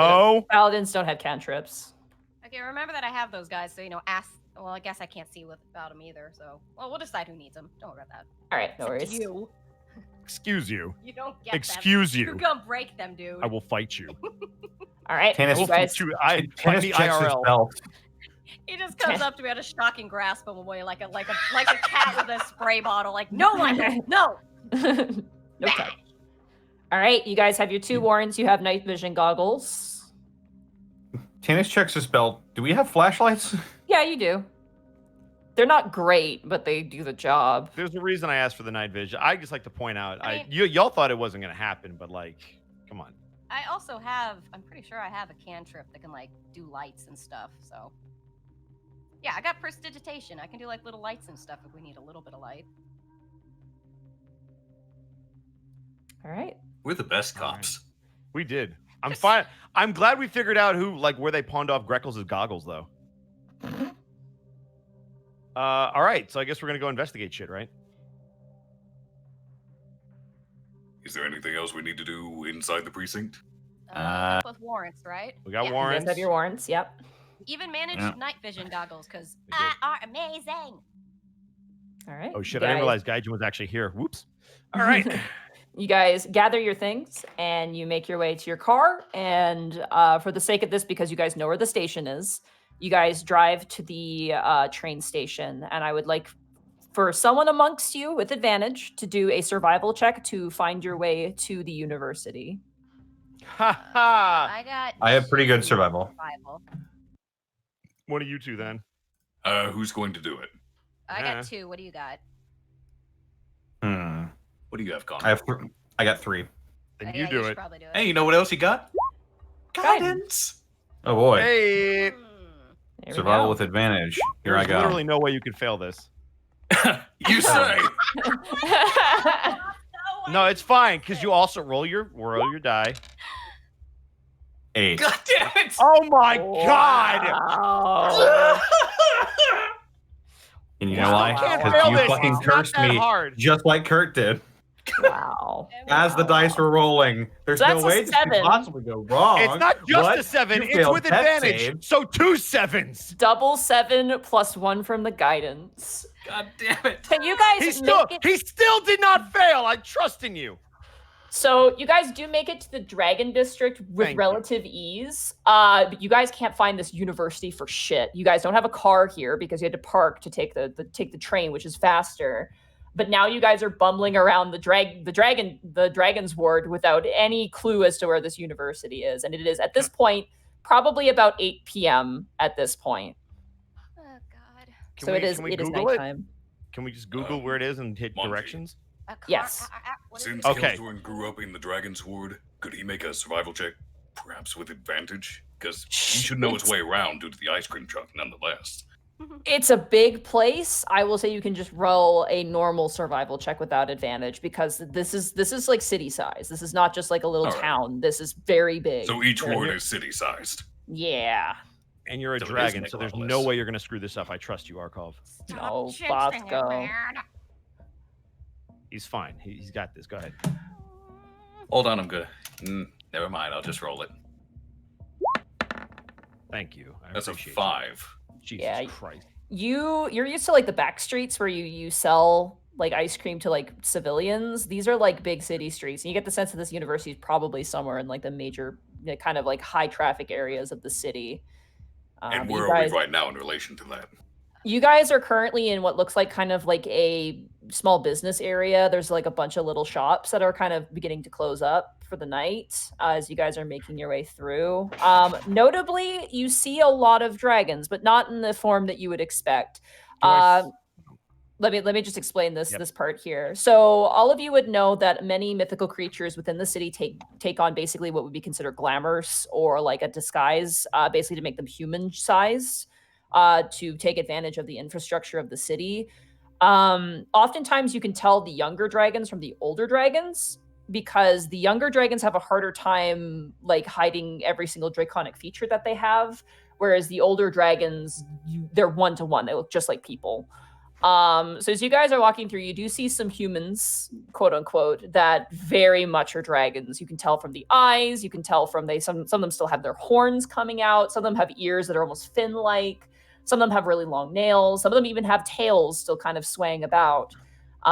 Notably, as you guys are walking through, a lot of dragons are kind of like double taking and looking towards your direction and just kind of like shaking their head and then kind of like looking away and continuing on moving. I hope that's not because of me. Oh, who am I kidding? Could I just like call Professor Mognol and maybe see if she can help us out here? You call her office and there's no response. She's not in her office. Can we just arcanum the directions and then press directions and let the damn GPS guide us? Sure. Roll an Thank Arcana you. check for technology to properly put it into the GPS. Yeah, sorry. Is that for all of us? All right. Sure. I'll say yes. So this is Arcana. There's for no way I'm everybody. going to fail this. 16. All phones. There, I called it correctly. It's a 10. First thing Okay. I finally got right. With a 16. All right, you in your frustration, you begin to kind of like tap in directions into your phone. As Michael is doing this, a dragon begins to approach you guys. They appear to be a blue dragon. I locked the door. They have kind of like you're not in a car. You're walking. Put a picture of Michael frantically climbing, locking a door or something. I'm used to them breathing fire on you. It appears to be based off of some of the features a blue dragon. They have a large horn coming out of like the middle of their head that's just kind of pointing up, almost like a unicorn horn. They're probably about, I'm gonna say 7 feet tall, male. And as they walk up, specifically, they walk up to you, Gibby. and they kind of coax you a little bit, like, hey, like trying to grab your attention. Yes, sir. Are you okay? He kind of gives like the "Are you okay?" pointing to the rest of your companions. Oh, yeah, no, yes, I'm fine, thank you. He kind of gives a nod, kind of like he's looking out for you. He's just like, okay, like making sure you're okay. I don't know if you could help us. We're trying to find Counge University. Could you just speak up a little bit, Sarah? You're just a little quiet on my end. No worries. Would you happen to know where Counge University is? Oh yeah, it is up the street, probably about 8 blocks. Oh, just in that direction? Yeah, but you'll want to go up 8 blocks, then you want to take a right for 4 blocks, and then another block for another 2. It's a big building. You can't miss it though. Oh, thank you so much. If you want to, there's a bus that could take you there. I'm about to take it myself. That would be great, guys. Do you want to just take the bus over there? That would be very welcome, yes. Okay, Sure. He kind of yells over in Draconic to a bunch of his buddies, and you can see there's 3 other dragons there, all of which are blue, of varying ages, and they kind of like have been like looking, like watching you guys, and eventually make their way over to join their buddy, who's the biggest of the group of 4. And you guys begin to walk to the bus stop, eventually making your way to this covered glass bus stop with like a big flashy advertisement for the Siren concert that's supposed to be coming out at some point in the Central District.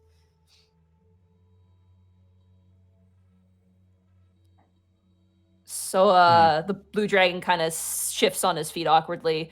You smell, I mean, not to be creepy, you smell really interesting. He kind of cocks his head a little bit towards you, Gibby. That is a new one on me. Thank you. Not sure what that is. Huh, yeah, it's weird. I've never, and he kind of turns his buds, they all kind of shrug. Maybe you're magically inclined? Do you do magic? I mean, you're human. Here and there, but nothing too extensive. Okay. I mean, we've naturally always been kind of, attracted to wizards and like sorcerers and stuff. So. Candace is very much. Do we hear that? Do we hear this? Looking at these guys. Mike's gonna step in front of him and Gibby. Should we like roll intent or something just in case? Yeah, you can roll insight. Or insight. Yeah. Anyway. All right, I'm gonna roll it as well. Do it. Okay. 24.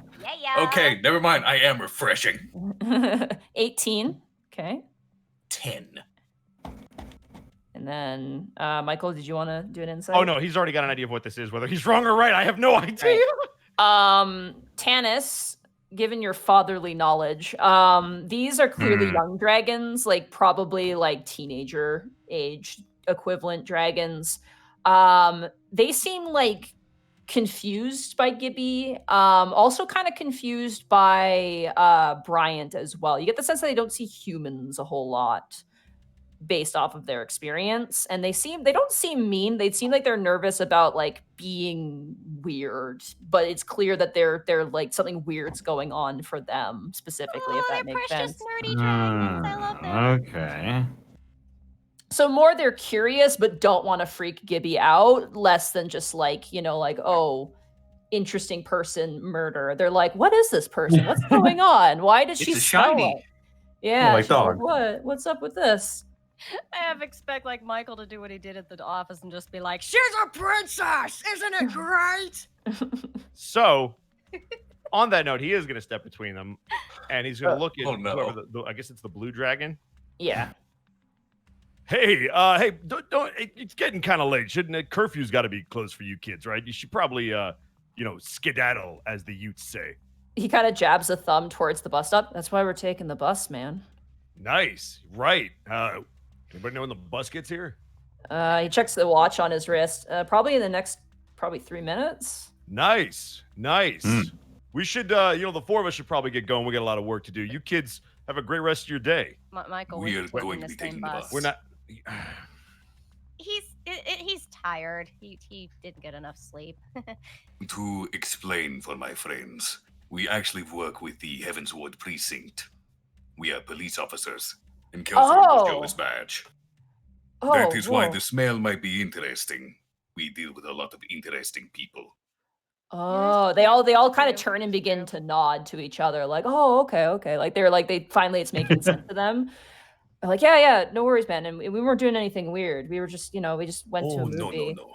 I understand completely. It is strange to see humans in the Dragon's Fort, no? Yeah, no, Like it's I actual mean, humans and not just really good glamours. yeah, well, I mean, we've seen a couple humans, but like usually like older humans who are friends of dragons, not like no offense, he turns to you, Michael. You're pretty young, I mean, for human. The hell are you talking about? I mean, thanks, but what? Yeah, we usually just see those old bankers, the old human bankers with their suits and their Yes. yeah. Oh, hey, bus is coming, and you see now as a bus kind of turns the corner. We'll sit in the back if we're bothering you. We don't mean to be a bother, but You've been a best. great help. Thank you so much. Oh, thanks, ma'am. Yeah, anytime, and be careful. You do, like I said, you smell kind of weird. Not like bad, but just kind of like I don't know, like good. He kind of scratches the back of his head and like gets onto the bus, like just looking kind of awkward. I'm gonna young grab man. I'm gonna grab Lauren by the shoulder so I can tell her something before she gets on the bus with the dragons. You remember the thing we're investigating, right? I'm aware. There's a reason they like your smell. Be careful. I didn't know if I was one of the ones who also attracts dragons. You do. Yes, and Actually, apparently that you raises a smell question. like it. Can I don't know if I can can I use prestidigitation to like maybe alter my smell or like make me smell not so attractive? You know that having Very princess, weird way to say it. you know that having princess isn't actually like a physical thing that people can smell you, but you give off an aura which can react to mythical creatures in various different ways, smell being one of them. Because remember, the Yeth Hound was able to sniff you out. It felt the aura like it did with Samuel. Yeah. Guess there's nothing for it then. Yeah. You guys get on the bus. Very nice bus, by the way. Like perfectly clean, plenty of That's seats. an oxymoron. Man, come on. I don't. I've been on the bus. There's various people on the bus. You see quite a few like young people. You see some like people going home for the night, like bankers, accountants, things like that. Like young people. A lot of dragons. You actually do see some half dragons as well, Kelzorn. You see a red dragon. Looks like some sort of like mechanical or like construction kind of attire. Kind of sitting and just on his phone as you guys get on and you guys sit down. The doors close and the bus takes off, eventually leading you guys to your stop. As the bus opens its doors again, you get off, and the blue dragons who are staying on the bus to get home kind of just give you guys like a half wave as you guys leave. Bye. Kel will wave emphatically. Thanks again. Of course, Michael, the door fingers closes none of them. and the bus drives away. And you guys are on the campus of sorry, I'm just getting my notes out here for the campus.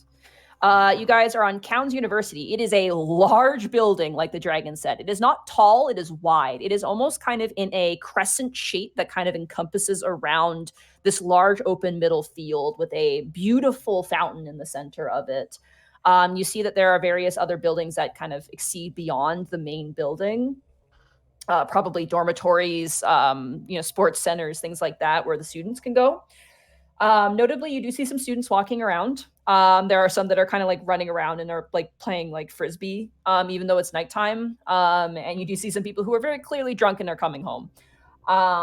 As you guys, sure, because I know she's a human. Is this university, even though it's in the Dragon Ward, mostly human students? mostly human, dwarf, gnome, and elf. Yes, but you see mostly human, mostly elf specifically. But you do see a couple dwarves and you do see a couple gnomes, but they're definitely the minority here for sure. I wrote a bunch of notes down, but I can't remember. Were we able to get the specific dorm that she lived in? She lives on a private dorm on campus, which is essentially the Coon's dorm, is what it's called. It is beyond the building, so that is where she lives. Michael's gonna tap Rex on the shoulder. Hmm? Hey, What Rex. is it? Hey, ask me where I go to college. Where do you go to college? I go to see you because it's counts Man, I feel bad for people that go here. Oh man, so many jokes. It would be strange if you could not see me. I'm right in front of you. I know, right? No, but it's like, so they abbreviate human universities with like the letters in it, but it's C, the letters C and U, and you put them together and you make the joke that you just made. Yeah. Count Universe, I get it.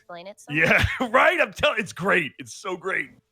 It's a good thing you got those night vision goggles. I know, right? See, that's what I'm saying. I was told you I was going to be on that. I thought you would have been the dad in the group, considering you just told a dad joke. What is that supposed to mean? You figure it out.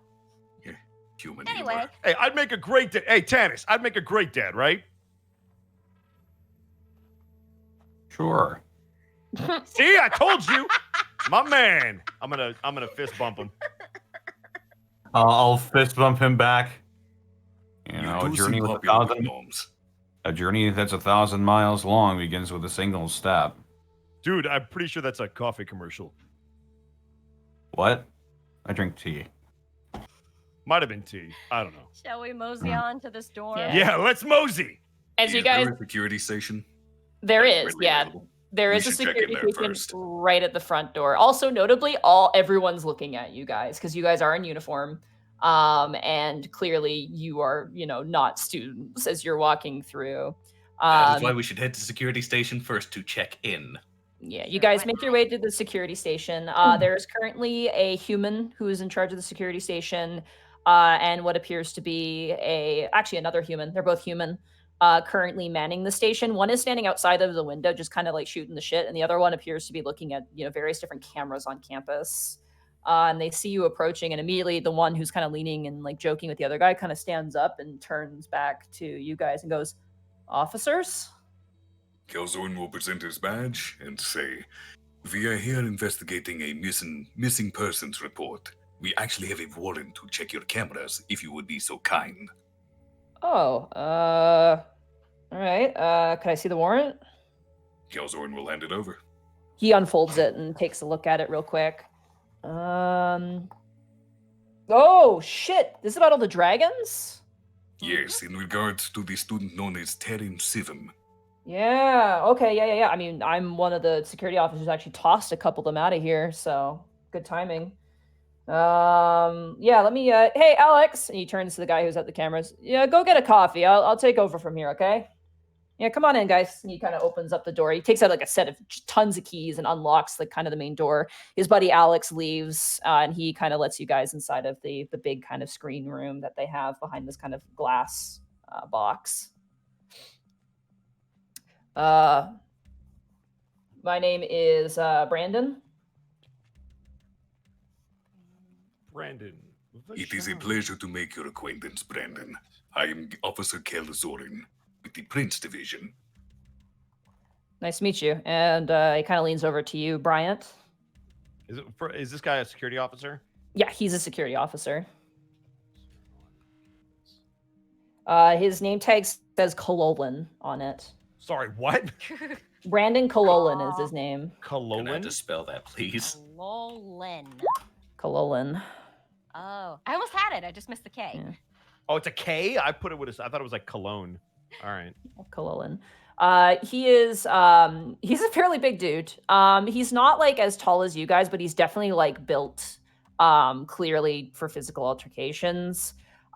He's got like kind of a mop of black hair, darker kind of skin, kind of a well-trimmed, almost similar to you, Tannis, kind of beard mustache combo.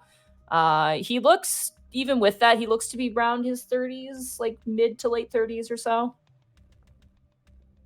I'm trying to remember. We're basically mostly interested with the white dragon and the silver dragon, right?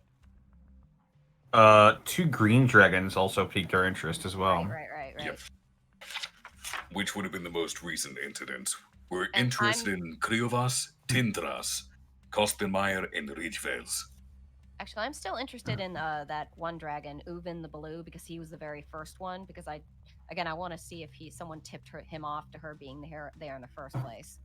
Well, I doubt they'd know who they are. Well, they won't unless know they're names. famous here. I suppose that's true. We're looking We for need to green check dragon. his dates. Sorry, okay. go ahead, Connor. I was just gonna say we're looking for 2 green dragons, a white one, and a silver one. We're hoping that maybe one of them got picked up on some security cameras around here. As he sets up the cameras, he kind of looks at you and goes, "So, what are you looking for specifically?" When this guy tossed him out, did he like take all their information and stuff, or did he just basically like get out, go? Oh, he handed them over to the police. He would have. Okay, so he wouldn't have processed them. They would have. Yeah, the police would have. Think mall cops. Right. School resource officers. Do you have any cameras positioned around the private dormitories beyond the building? Entrances, mayhaps. He begins to kind of type. I do, yeah. He kind of just begins to type wildly. Let's see, dragons. I think there were two blips on that one for dragons around the dormitories, but that's just on our end that we've just seen going through. You probably would have to ask the dormitory's owner for specific instances. Most of the time, we just hand that off to the police, to be honest with you. But let's see here. All right, here we go. You watch as he kind of types around, and eventually you see footage. He's like, this was about, I would say, probably a week and a bit ago.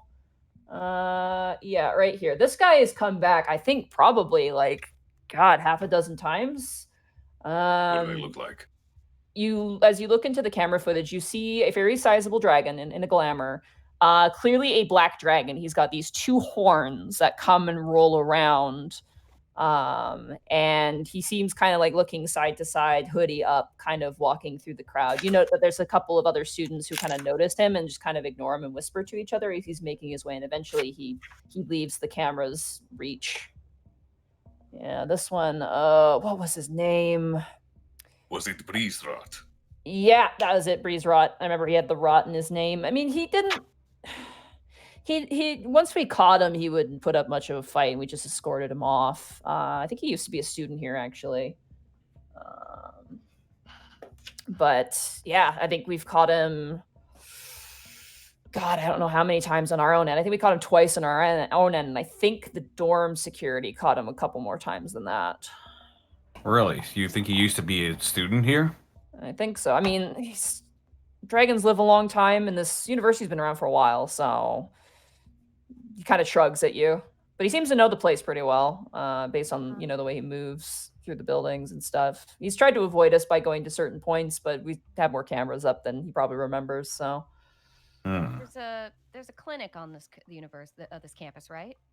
Yeah, there is Professor Magnol's clinic. That's her practicum clinic. Which one is the clinic that the dragon was a part of? It's called the Pearl. It's literally called the Pearl. Do you have any cameras on the Pearl? The Pearl? No, I don't even know what that is. I'm sorry, ma'am.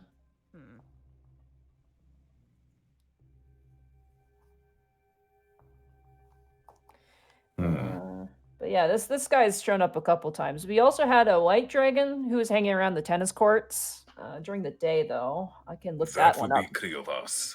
Yeah, okay. I'll look that one up. That one was relatively recent as well.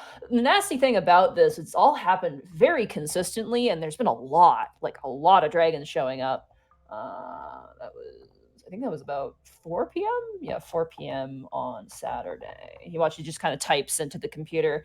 You see now the tennis courts. You see that there's a club activity going on. There's probably about 10 students who are all kind of meeting up together.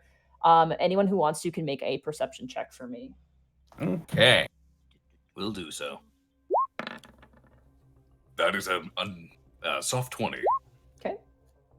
What do you see with your dragon eyes? 16 from... 21.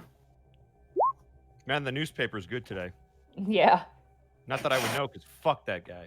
This guy's got a lot of what's the fighting UFC? Is that the fighting thing? Yeah.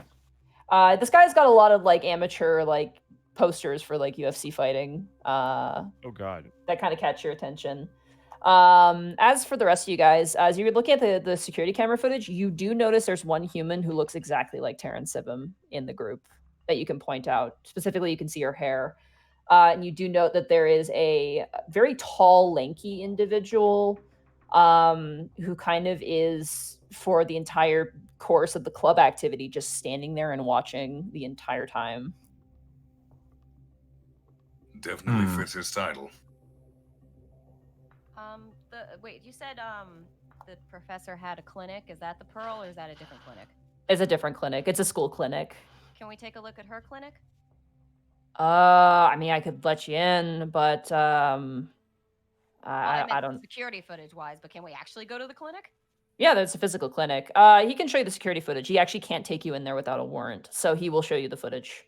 Oh, does our warrant not cover that? It just No, covers it doesn't. The dorm? It just covers the dorm, yeah, unfortunately. Does our warrant cover the dormitories' security cameras, or just the campus? Just the campus. Balls. But they might be able. It's a request, so you might be able to request more than that. You don't know yet. Brandon actually goes in and he actually shows you security camera footage, and besides just regular traffic, once that thing is locked up, there's no one in there. Okay. Notably, though, you see Taryn working the front desk, specifically processing paperwork and making notes and talking with who you assume is the professor.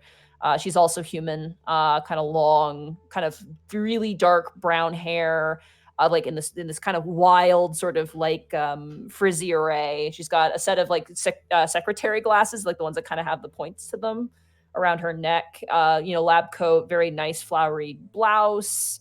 And you can see the two of them kind of talking, and you can tell she's instructing Taryn on what to do. And Taryn does get up on occasion and leave, and probably is doing part of her practicum, you assume. But beyond that, there's nothing out of the ordinary there.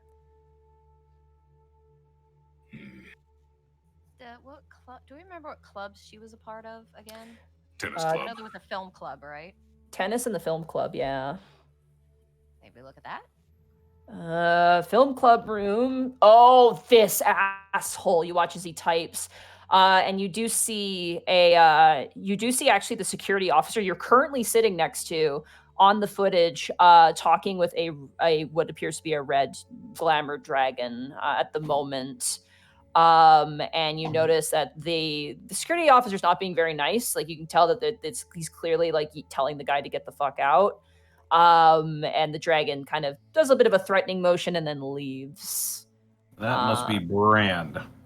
Yeah, that one we called the police on. We've caught him twice. First time, he was basically inside of the building.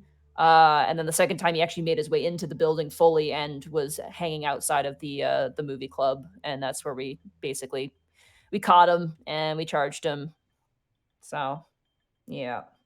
Hasn't come back since then, though. That was a decent while ago. The most recent incident was a fight between two green dragons that were trespassing, no? Yeah. That was bloody. Let me see if I can find that. I already handed that over to the crimes division. It's supposed to go to the Prince division, but I guess they're not a thing anymore or something like that. But we are the Prince division. Oh, what the hell were you for that? We sadly did not receive that footage. Oh, okay. Well, let's... Yeah, he starts beginning to type. Yeah, here we go. You guys watch as it is kind of near the fountain. You currently see what looks like Taryn hanging out with like two other girls. And they just seem to be talking. You're not sure. Obviously, there's no audio involved. But eventually you see as a humanoid dragon, green dragon, walks up and begins to talk to Taryn. You note that the body positions of the two other girls get a really kind of like, you guys have training. You guys would know that they're apprehensive, like they're nervous. And you note that Taryn is holding her ground and talking to this dragon. Eventually her two friends slip away.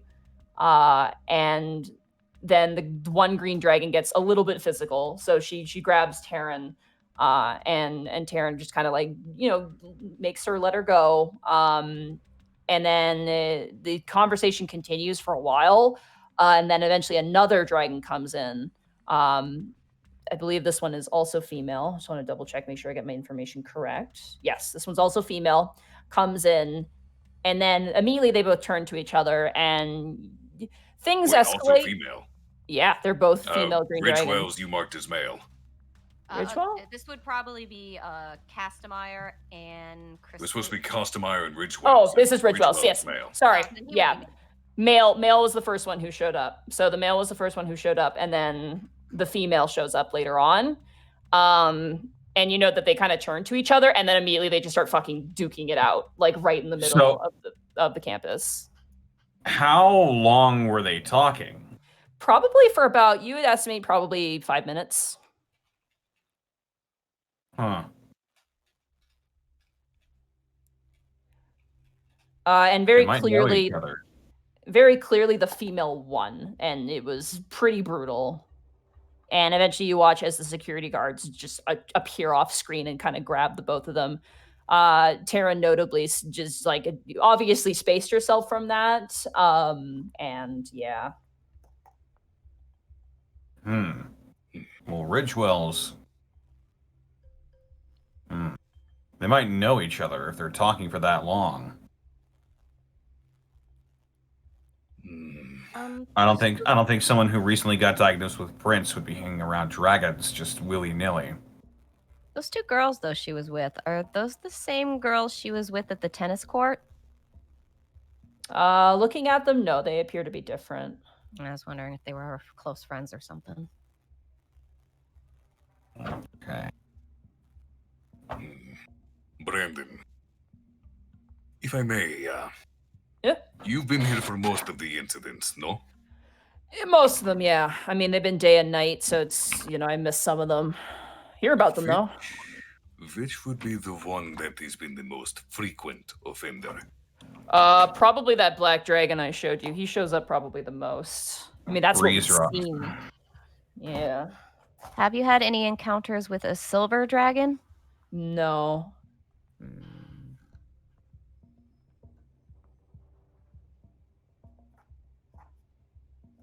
Do you have any security camera footage, specifically around the entrances to the dormitories? We wish to see when and if Miss Sivum left, came, and went. I don't know if we have Because she anything. went missing technically a week ago. He kind of begins to type. She has not physically appeared in class for 2 weeks. She fell That- ill 1 week ago. How about, okay, I can't look through this because I still got to do my shift. I'm going to process all of this from the past, I'm going to say 3 weeks for you, okay? I'll send this to your guys' whoever you want me to send it to. I can just give you the file. And then if you got people on it, we can just send all the data to them and they can go through it. All right. Can you send it to the tech division at the Heavenswood Precinct office? Absolutely. He begins to kind of, it seems like he knows this process, and he pulls out some papers and he begins to like just note out stuff. I can get it to you probably by tomorrow morning at the very least. Unfortunately, we can't get it to you tonight, given the fact that we have to process it all, and it's probably going to take a while. That is perfectly fine. We still need to perform our warrant on the dormitory itself. Here's the key to access the cameras. He hands you off a piece of paper. Clearly, don't give that out. Give that to your tech guys, and then get rid of it when you're done. And yeah, if there's anything else we can help you with, just let us know. Best of luck. It's kind of have to feel a bit bad for this girl, huh? It is an unfortunate thing to have a draconic pool in the middle of the Dragons District when you are just trying to live your life. Yeah, he kind of looks confused by that, not really knowing what you're talking about. Yeah, that does suck. Think of it like being a magnet for dragons. Like they are literally drawn to her. Gotcha. Well, I hate to say it, but God, it would make my life a lot easier if it, stopped. But nah, not like this, though. Not like this, man. All right. Well, best of luck, guys. Good luck. He kind of nods and turns back to the cameras. Thank you for your time. So we should probably talk to this Ridgewell's character. Well, we're on campus. Should we go on ahead to the dorm? We should check the dormitory first. Yeah. Let's check the because dorm. we don't know where any of those other people live, do we? Right. Yeah, we can go back to the precinct and like get that information because they processed them and all. This sounds like a tomorrow thing. The dragons or the dorm? The dragons. Yeah. Right? So let's go to the dormitory. Yes, let's do that. All right. You guys see head Michael over. agrees. I In can the hear. distance. based off of his ringtone. Yes, we went boom shakalaka. As you guys proceed forward, the dormitories are a tall building, probably about 11 stories tall. And there's a massive parking lot just filled with cars as you guys make your way forward. It is relatively quiet as you guys make your way, but it is a weekday, so people aren't, partying or anything like that. You guys make your way into the building. There's a front desk, and there appears to be a college student who's probably doing this as like a job, currently working the front desk at the moment. And they kind of look up a little befuddled, especially seeing the police, and they're just like, "Hi." It's a girl. It looks like probably a female elf. Hi, we're here investigating Terrence Simon. We would like to see her room, please, and we have a warrant for that. Investigation? Did she do something? Maybe you can help us with this. When's the last time you saw her? God, probably a week ago. Okay. We're just a little concerned because we have heard that she's not been showing up for classes, and as you've said, no one seems to have sseen her for a while. So she's missing? I'm afraid so, ma'am. Oh my god. Okay. Yeah, how can I mean, I can't, can I, 1 second, let me just get she kind of leaves and quickly runs to the back office. You hear her just like, someone's gone missing in the dorm. And you watch as an older man, kind of security guard looking, but more like an official desk worker, kind of comes around the corner and he's like wiping his face. Clearly he's on some sort of dinner break. Kind of walks out. He's got like he's bald on top and kind of has like hair around the sides, kind of like the classic cop hair. Yeah, kind of that classic cop hair. And he kind of comes out, wipes his face, and goes, "There's about a missing person?"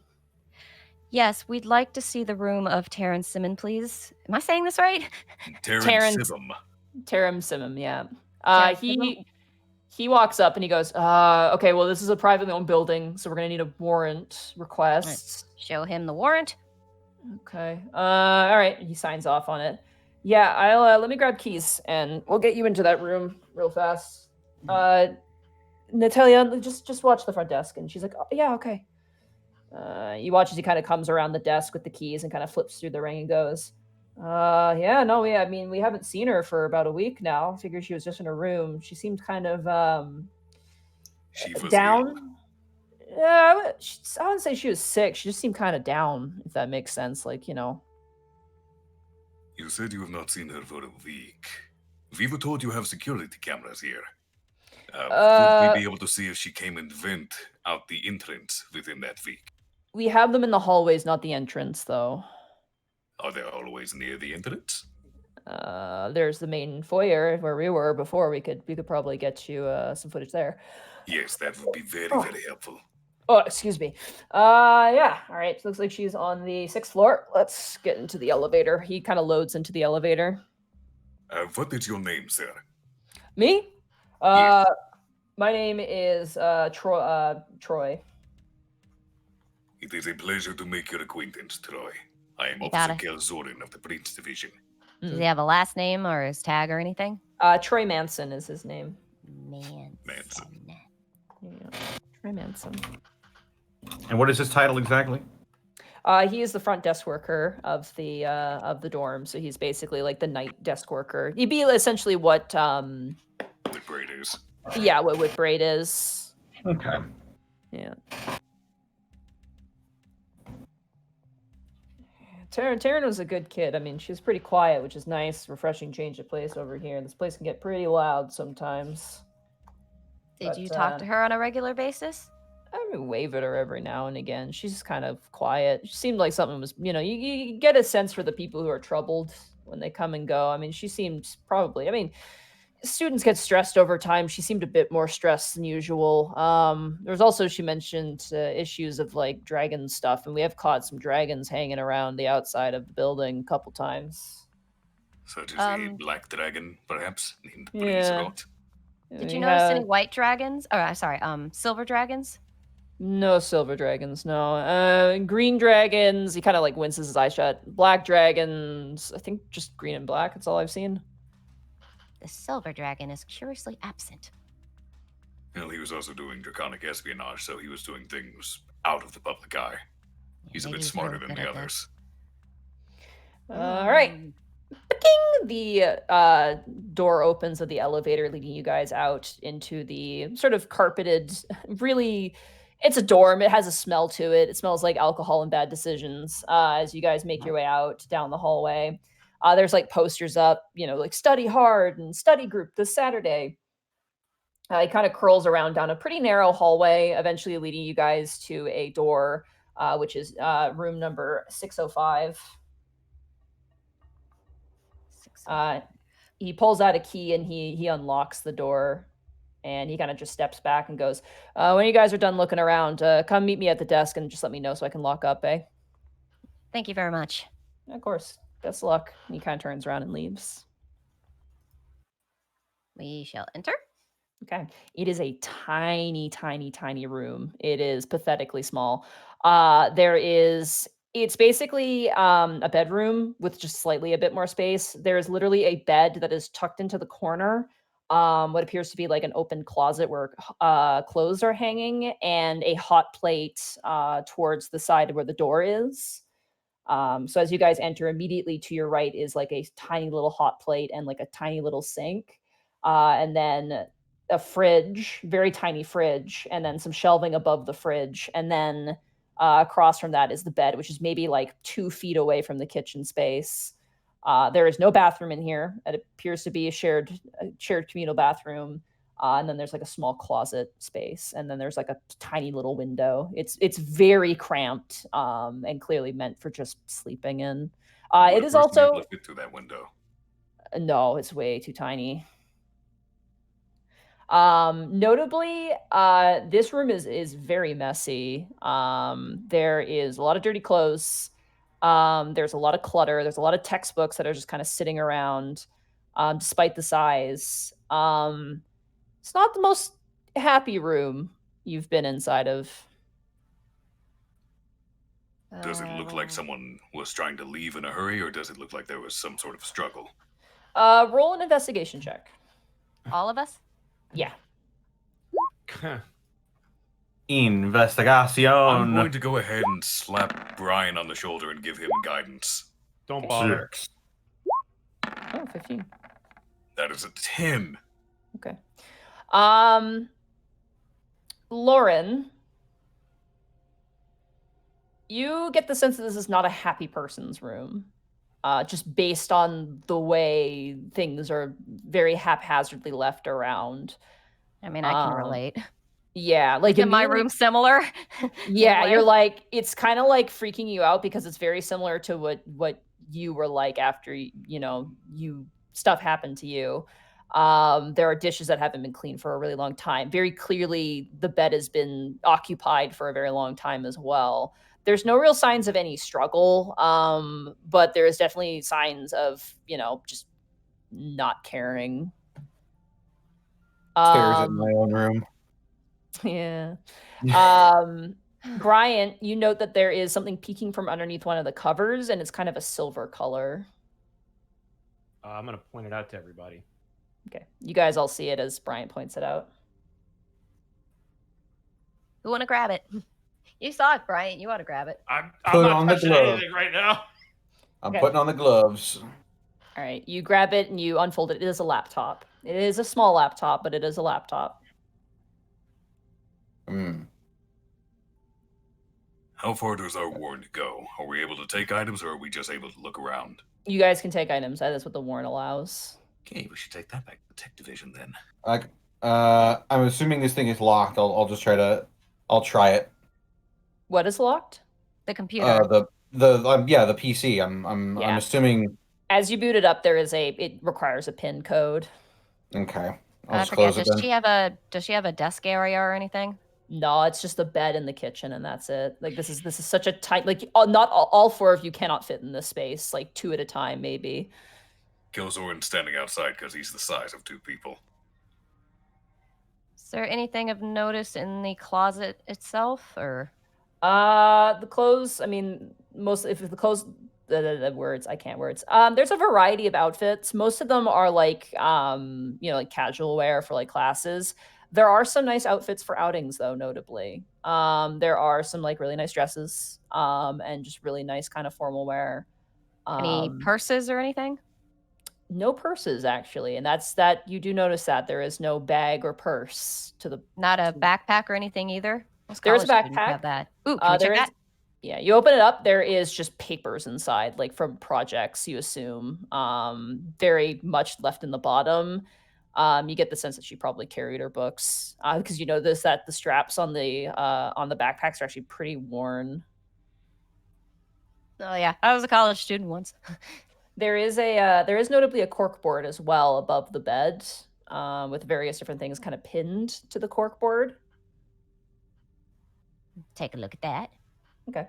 As you look at it, there's a variety of things. I'm gonna say roll an investigation check for me, for anyone who wants to look at that. Here I go. 5. 5. Kalzoran and Bryant's? Oh, I thought you said like 2 people could be in there because it was so small. You guys can do it. You guys are kind of cycling through and just taking turns. All right. That is 7. 3. Please roll above a 7. All right. Lauren, while everybody else is fumbling around, there's a few things to note on the cork board. Specifically, there are a lot of pamphlets on this cork board, like a ton of pamphlets, and they're all recent, of various different clubs that the university offers. Notably, you do notice as you're kind of looking at them, kind of near the foot of the bed on the ground is the film club, ripped up on the floor. The pamphlet for the film club is ripped in half on the floor, and the tennis club is ripped up on the floor as well. Either the dragon incident made that she couldn't go to those clubs anymore, or something happened that she was kicked out. Likely the dragon incident. That might be worth asking some of those club members some more more information. That would also fit with what Security Officer Manson said. He said she was more stressed as of late.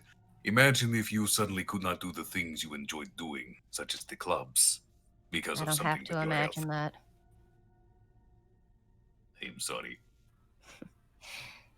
Sometimes I get dark. There's also a lot of photos on this corkboard of what appears to be her friends. Notably, they do share some resemblance to the girls you saw in the security camera footage in front of the dragon fight. Can I take that picture and see if there's anything on the back of it or anything? Sure, yeah, absolutely. It appears to be the 3 girls. They're sitting at like a table. It looks like a restaurant. They have drinks.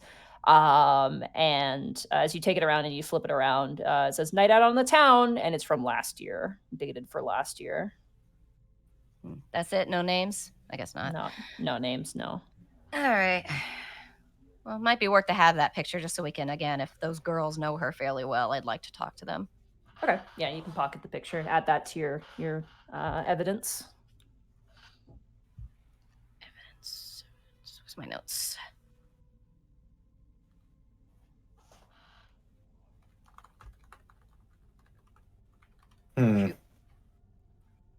I'd like to check that fridge. Okay. You open up the fridge. There's not a lot of food inside. There's a lot of like takeout boxes. As you open up the takeout boxes, they're like pretty moldy and dirty. They're moldy. Yeah, it's been in there for a while. Like the milk, there's milk there that's gone bad. And notably, there are various different cans of alcohol. Not a lot, but like a couple beers. What are the dates on the milk? Milk probably expired about 2 weeks ago. So right when all this started happening. She does sort of seem like a messy person. Not necessarily. If you're, for lack of a better term, depressed, you don't feel inclined to clean so much. I'd think spoiled milk would be something of a priority for cleaning, though. Not necessarily. say 2 weeks ago. I'm looking at my dates again. Diagnosed 2 Tannis months ago. cringes at this lifestyle. Flux a month ago, which is about 3 weeks. So yeah, that sort of lines up. Missing 2 weeks, so that would make sense if she was missing 2 weeks, and the milk is 2 weeks old. So that might not be because of her. It's just she's been gone. No, wait, because of she was there a week. Okay, never mind. Scratch that. And the most recent incident was, what, 1 week ago? Think so. Very least, a dragon being on the campus. Yeah, cost him Iron Ridge Wells 1 week ago. Was that the one who interacted with her? Because that was about the point the professor said she'd already stopped coming into class, but she did get in touch with her. Yeah, they were both there, yeah, and they both talked to Ridgemire her. was the one who talked and grabbed her. So, and this is very much a solo dorm right here. Oh, yeah, there's no roommate. There's no way. It's like a single Okay. bed. Do we have the authority to knock on the neighbor's door in this dorm hallway and see if one of them talked to her or anything? I'm sure we can ask some questions. Yeah, what time is it now? It's probably about 9 p.m. at this point. Yeah, I think someone would still be up. Studying, if nothing else.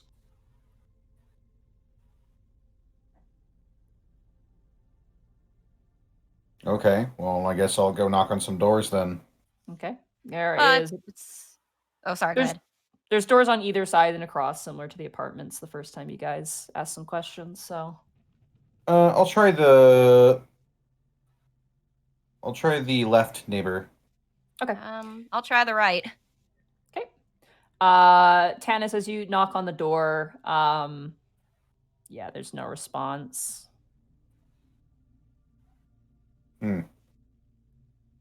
This always happens to me. Sorry. You picked the worst doors, man. You can still try the one across the way. Yeah, I guess I could. Please do. We know what happened last time Kel tried to talk to someone at the door. It's a bad idea. Okay. You knock on the door across the way. Yeah. Okay. The door opens. It's very quick to open. I mean, given how small these dorm rooms are. You see a female human, around the same age as Taryn, maybe like a year younger, kind of plucky, bright-eyed, and like her hair is kind of done up in like a scrunchie.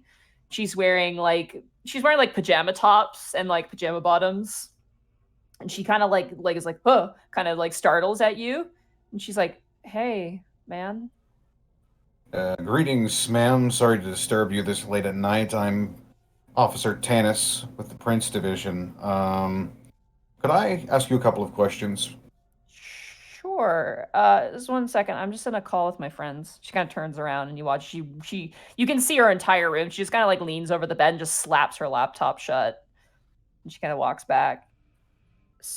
What's up? Insight. Sure, go ahead. 20, soft 20. 20. She was probably like playing a video game or something with her friends and like talking to them online. Okay, I can relate. Yeah. I was wondering if you could tell me a little, if anything, about Terran Sivum. Lives right across from. Taryn. I don't know her name. I've heard her come and go. We never really talked. Right. Does she seem like she comes and goes alone, or? I mean, we're not allowed to really bring people into the dorms, so yeah, just by herself.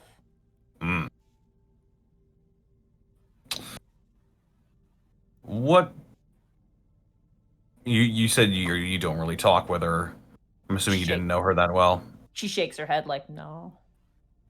When you did see her, did she seem distraught? I mean, the last time I saw her was maybe like 2 or 3 months ago. 2 or 3 months. She seemed stressed. I mean, she had her practicum and stuff, but she didn't seem like, I don't know, she didn't seem any different. I mean, I don't see her very often. She's in medical, I'm in dentistry, so we don't really run into each other a whole lot. Ah, I understand. Yeah. All right. Well, thank you for your time, ma'am. I'll let you get back to your friend. Thanks. Sorry, I wish I had more info. It's perfectly all right, ma'am. Have a good night. Good night. And she closes the door. They're heavy doors too. Yeah. I'll knock on the door to the right. Okay. Same thing. Very quick response. Another woman. Very clearly, this floor is all female. And she's kind of like looks Asian a little bit. Short hair, very small, and she's got glasses on. And she kind of opens the door and looks very confused, especially as she leans over and she sees Kel, and she's like, "Whoa." And then the rest of you guys, two very tall boys in the office, and very clearly police officers. Kel will wave. They're big boys. Hello, ma'am. Sorry to bother you this late. I was wondering, are you familiar with the person who lives to your left, Taryn Sibin? Yeah, we talk on occasion. I was wondering, when is the last time you saw her? She left about a week ago. Left? Do you have any idea why she left? I don't know, but she was in a hurry. I heard a bunch of noises, and then she just was out the door. I checked, and she was running. Prior to that, is there anything you can tell us off about her, or was anybody weird hanging around? Like, just any kind of information like that? Well, she seemed really like, I don't know, she seemed kind of upset a couple months ago. But then and like she kept getting worse, but then she kind of got happy, and then she got really sad all of a sudden. That doesn't really help, does it? I'm sorry. I mean, like, I don't know. It's just like one day she seemed really upset, and then the next day she seemed really happy for a little while, and then immediately she was worse after a while. Is there any reason for that you can think of, why she would be happy again and then suddenly sad? I don't know. I mean, I think she has been like leaving for long periods of time. Do you want to have her a way to get in touch with her that we might have missed? Because I don't think we have her phone number, right? Not that I think that will work, but it might be nice to have. You have her phone number in her file, yeah, that she would have used to call the division to register. Oh, I just realized something. Did we check the room for her other electronics, like her phone? Do we have Taryn's phone number? Oh, we could just call and see. All right, well, I'll finish up with this because I think that's about all I can think of. All right. Actually, I don't know if I could have your phone number as well, in case you maybe, if you think of anything else we could use. Would you mind getting in touch with us, please? Sure. Yeah. Okay. Thank you very much. Can I see your badge first, though? Just you know. Sure, of course. No I show offense. her. I just. Okay. Oh no, not at all. I understand. I show her badge. All right. She writes out her phone number. Her name's Anna. That's her name. Anna. Yeah. All right. Thank you very much, Anna. You have a good night. Yeah, you too. Good luck, and I hope she's okay. I'm sure we'll find her. I'm sure she's fine. We need to do our due diligence. Of course, yeah. She slowly closes the door. You can tell she's a lot on her mind, you know, thinking about it, like, oh, this person I knew is suddenly gone. Yeah, if we ever, can I try that idea? That's a good idea. Let's try calling her number and seeing if her phone rings in the room. Okay. You pull out your phone, you put in the number. It goes immediately to answering machine. Boo. Which suggests that shrug. Her phone is dead, probably. Battery's dead or phone's destroyed. Her getting happy and then sad is interesting, though. I had some thoughts about that. Assuming you Well- shared that information with the rest of us. Wait a second, Monty. Quick Yeah. question. Oh, sorry, good. We have her phone number, right? Yeah. We just called it. Did the tech division triangulate where the last text/call came from that was on that phone? You didn't give them anything in regards to that, so no. Oh shit, that was last session. I knew I forgot something because they were supposed to triangulate it to figure out where the You- last call / text or email came from, and then also make sure that if it got turned on or used. Damn it. You mentioned We can that, do that when we get but back. I mentioned it you above didn't- game though. You forgot didn't to do tell them. it, so yeah. Yeah. No, unfortunately. Fucking No, yeah, let's assume they're all privy to this information. But I guess it sort of suggests to me, like, I don't know.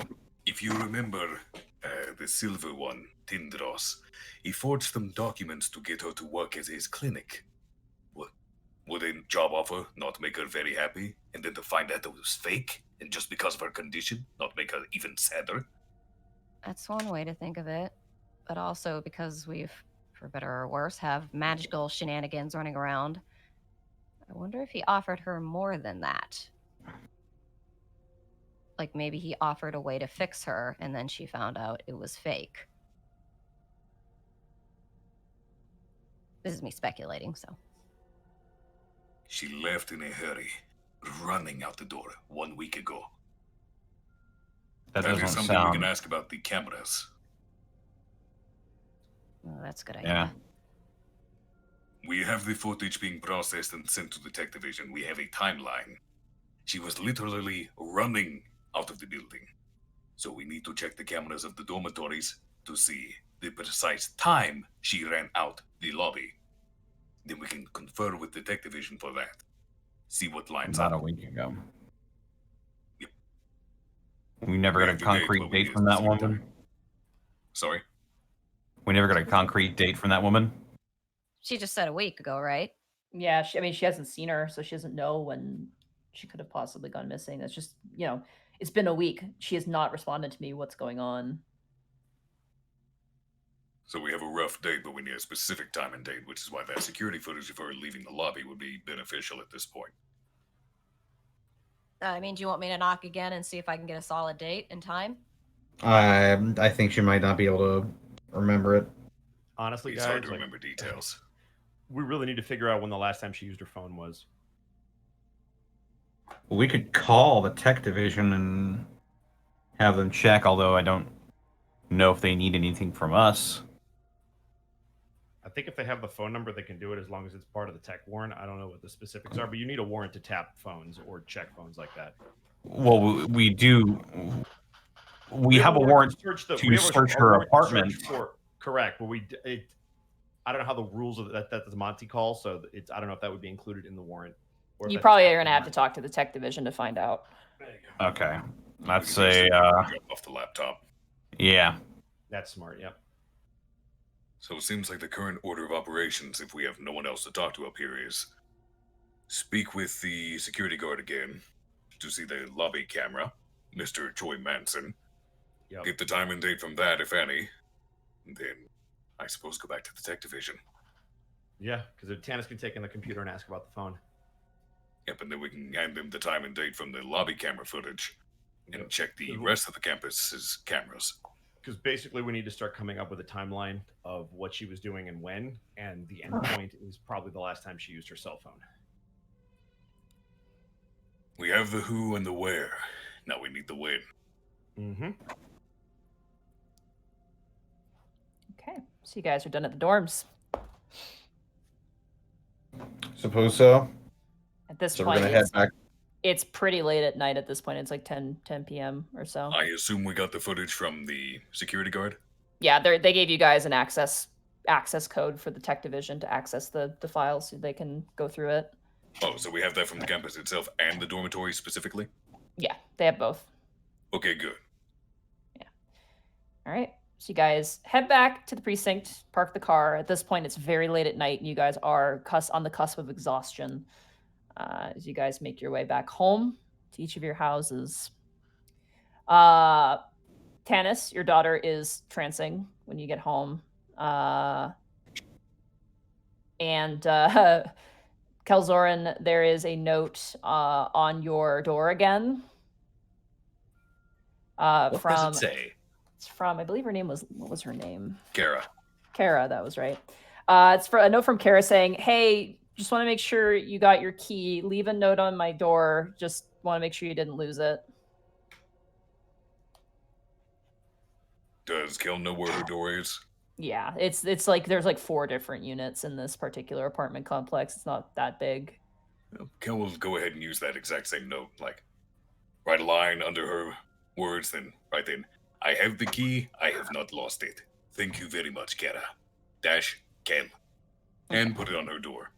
Nice. You stick it on the door and you make your way back to your apartment. Bryant. As you make Yes. your way to your apartment, something's off. Something's weird. You're getting kind of like this weird feeling. Weird feeling like somebody's watching me, or like weird feeling like Like I'm about to something's jumped, or... something's off. Not like a I'm gonna die feeling, but like a something's off in my apartment. When I go to the apartment, is the door locked? Door's locked as you locked it when you left. Yeah. Okay, I'm gonna enter the apartment. Okay. There's a smell in the apartment. It's a nice smell. Okay. Smells like laundry detergent. Oh, that's gross. Ugh. What kind of laundry detergent are you using? Jesus. Did I do laundry recently? You don't remember doing laundry recently. I'm gonna open a window. Is there a fan in my apartment? Yeah, you can flick on a ceiling Okay, fan. I'm gonna turn on a ceiling fan and open the window and get that smell out of the apartment. That's weird. Okay. And then I'm gonna crash. Okay, you crash. All right. Gibby. Yep. You get a text back from your mother. Great. What does that say? It says, "What do you want to talk about?" ? What time is it right now? It's like 11. Heck with it. I'll give it a try. I will call her. Okay. No answer. Then I will text her back. I would rather talk about this on the phone as opposed to text. I will call you tomorrow. Okay. No response as you kind of crash for the night. Night progresses, and as the dawn arrives, we're going to take a break. Yay, we made it. We did it. We did it. Good, so you don't have to worry about checking. What happened? I fixed the levels. Oh, sweet. It took me like an hour during the whole thing, but it works. Now I can't give you shit for a little while because you've been so nice today. Thank you, Bosco. Yeah, no worries. Sorry. Hey, Arkov, you remember that issue we were having with the preamp? Yep. Yeah, I spent the entire session basically troubleshooting that, and it finally works. Oh, that's good. Yeah. Does that have any benefits outside of this session at least? I mean, this is how I stream with Xander because we have 2 inputs on the same preamp. So, yes. But... That's good then. Why do people hate the smell of laundry detergent? I love the smell of fresh laundry. I don't care. I was just being... I love that smell. Fresh laundry is a wonderful thing. Oh, it's so good. It depends on the detergent. I use Tide. I use Tide Pods, the forbidden fruit. To So I'm gonna, because we didn't call it a lot of bits, I'm gonna go ahead and just jump right into that if you guys want to use the rest. Yeah. I'm gonna grab something to eat because I'm starving right Cool. now. I will be right Sarah, back. go for it. You can. Sure thing. DJ Roush, thank you for the Twitch Prime sub. We've got Link with 1,000 bits. Magical Cyber Crime Time. We've got DeAngel with 1,000 bits. I hope your moving went okay, Austin. Oh, shout out to Austin. We've got Hurtful Jade with the Twitch Prime sub. We got Cryptic Cygen with 100 bits. I ran into a similar issue to this. Don't know how it worked. Oh, this is audio stuff. I'm going to skip that, Cryptic, but thank you, sir. Stellar with 100 bits. Glad to have another D&D adventure and filled with such talented people, though I admit I keep expecting Sarah to go all shoulder deep cloud. Nice. I assume that's a reference to her role in TFS's project. Link with 5,600 bits. Take these good luck bits. I hope your tech problems go away from your friendly neighborhood IT. Well, thank you, Link. Much appreciated. John with 300 bits. Max are odd at times. And also there's Zoom, Google Hangout, Hack. You can see, I assume you mean heck. You can see Facebook. You can use Facebook Messenger maybe. Yeah, I think we got it figured out. I'm gonna help Sarah try to figure this out on not D&D time. Constable Mutton with 500 bits. We haven't even started yet. And we already have an 11.99 solid reference. Lady Megalodon, she sounded like Gravemind with 100 bits. Link with 550 bits. We've got Link with another 5,000 bits. I think those are good sympathy bits at that point. Let's see. John with 500 bits. I found out that monks are fucking scary. And also, who summoned me? Jonathan? We got Big Art with 1,000 bits. Hell yes, you guys make my Wednesdays and Saturdays awesome. Let's see. Offer working because people need to shower and I'm essential. I mean, yes, people do need to shower. Take it from somebody who's without hot water for a week. Renfield, thank you for the 5 tier 1 subs gift to the community. We got Probate with the, I believe that's 10. I really wish they would put comments. That's 100,000 bits. Starting a fund for getting Sarah a Windows laptop. Thank you, sir, so much for that. Although, I think that's a communal pot. I don't know if we're going to buy her a brand new computer. We're just going to get this one that she already has working because I think it's fairly new.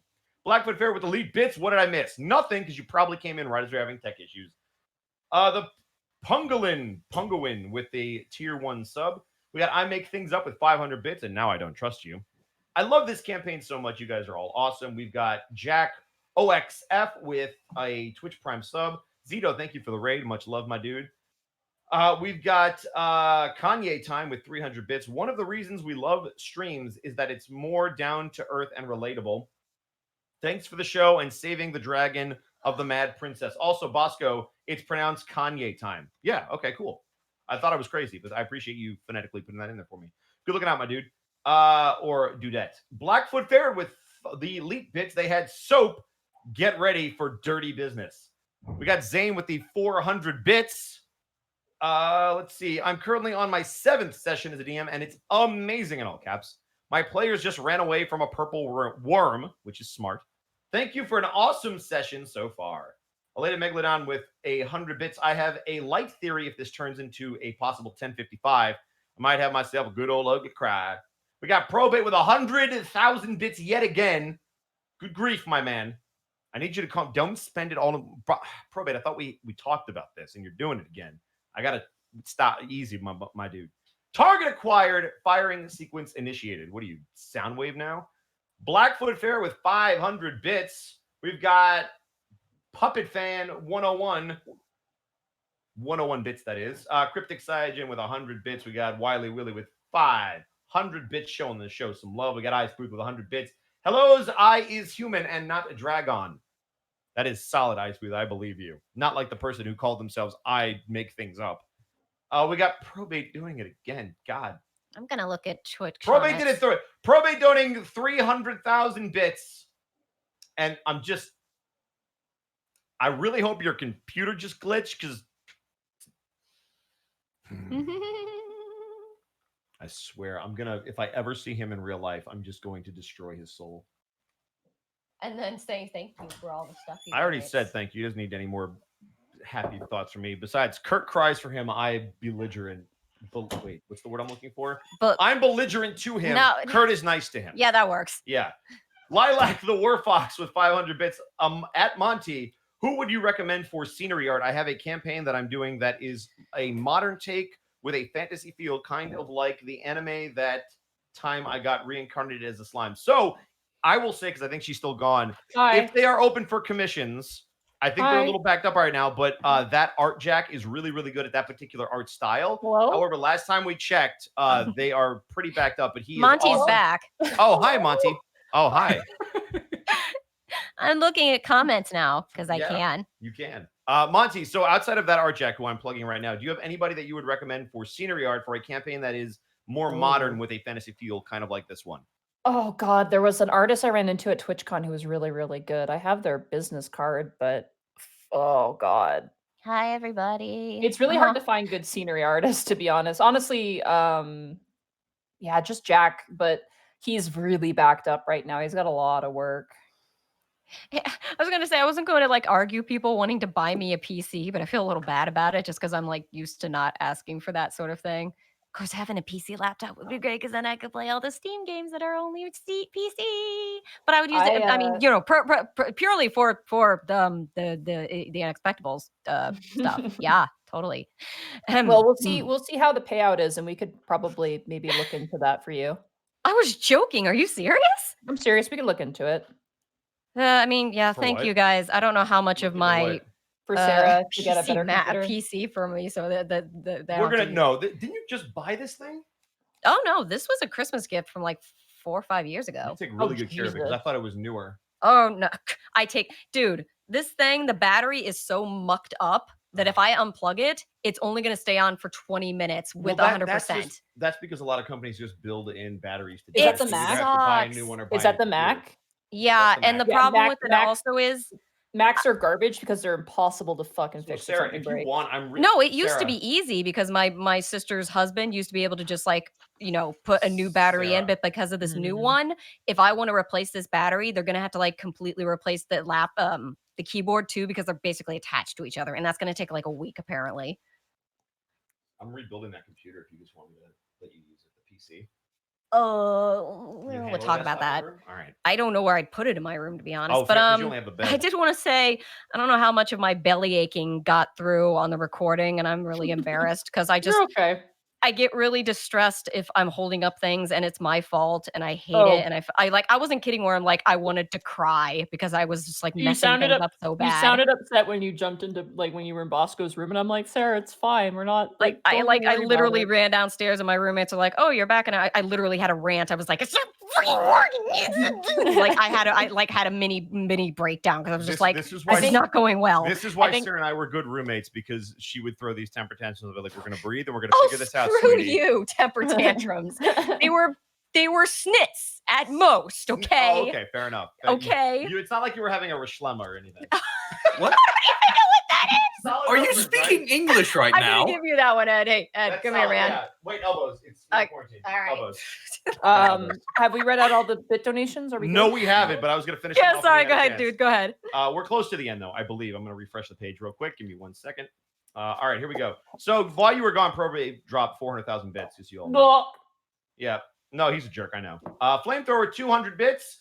I cannot wait for when you break the goggles. Yeah, I can't wait for that either. Actually, that's going to be awful. One roll, I'm predicting. I don't want to knock on wood, but one roll, he's going to break it. I can't believe he had fucking guidance and advantage, and he rolled 2 sevens and a 1. I'm like, fuck, roll 20.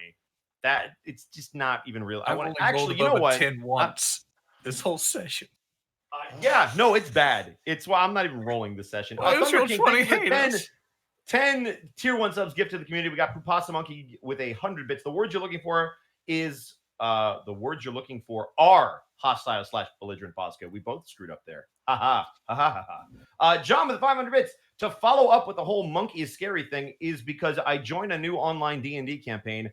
I used an Arakakra, Drunk Master Monk, and as to destroy for Probate Soul, recommended use a Soul Destroyer sword. All right. I made it through that sentence. I thought that said monkey. Yes, please. All right. Go ahead. Monkey.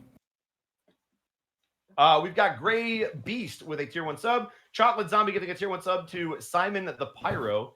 And we've got Kanye Time with 100 bits. Monty, what are the rules for asking Sarah to bring Bosco pain? Like here comes the pain. Like, is she gonna be Brock Lesnar? Is that what? Are you gonna apply me? Considering how much he's been helping me this particular session, I don't. Yeah, I think now just because I feel bad about it. No, that's if I was okay. going You to. look, I feed off the haters, so you can hate as much as you want. He's been troubleshooting like the whole time, and Sarah's been watching me. the shit I give him. It's like he deserves so many props right now because he was so quiet. He was so quiet. I'm like, he's doing something. You and I also don't realize I was eating a sandwich like right when we started, and So he I was kept like muting muting, in so time. I wouldn't because I know I don't know when Monty doesn't like chewing sounds, but also I didn't want to make the stream listen to chewing sounds. Monty, if it makes you feel better, I would have been quiet anyway. Oh, it was a delicious sandwich. There's this place called Carving Board. They're amazing. I got a grilled cheese hamburger. It's a hamburger To grilled be cheese. fair, I didn't say a word as Remy till he did his stuff on Wednesday, and then that was all I said. But that shit counted. Yeah, it did. Are we It's all not about back? how by much the way? you do; it's about how impactful it is. We just got 1,000 bits for me to punch. It is 1,000 bits for you to punch me. Well, sorry, no, safe social distancing. She can't punch me. Yeah. I Are we all, punch you emotionally. are She we all can't back? punch me emotionally. She just be like, haha, you're insecure because you're not a good voice actor. Are we all? Matt are we- Mercer's always going to be better than you.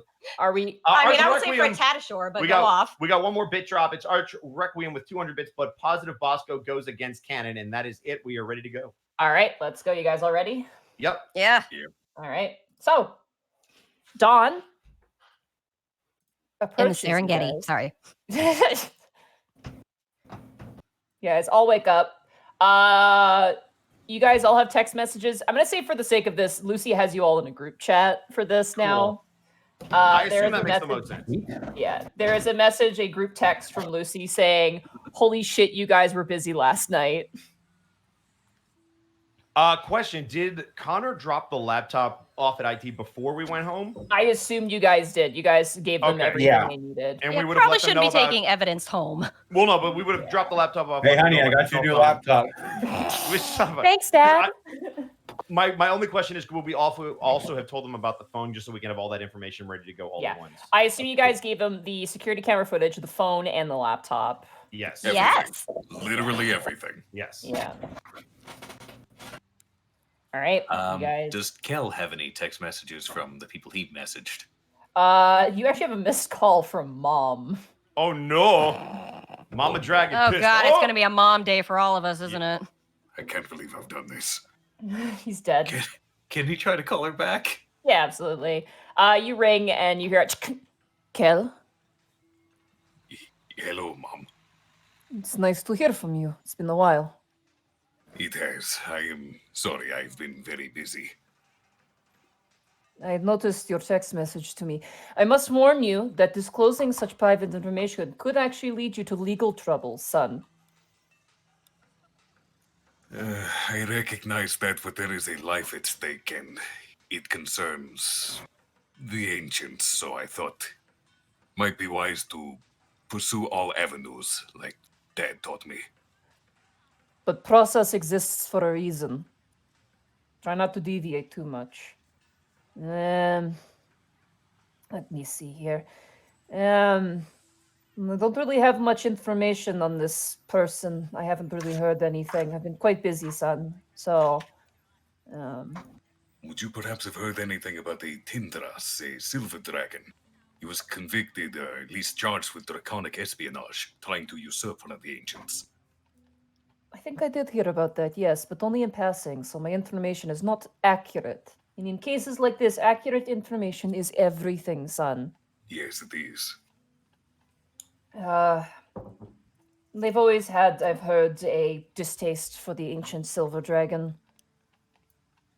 There are some that are like that. They see themselves as higher than others. We are beasts of pride, son, after all, but you less so.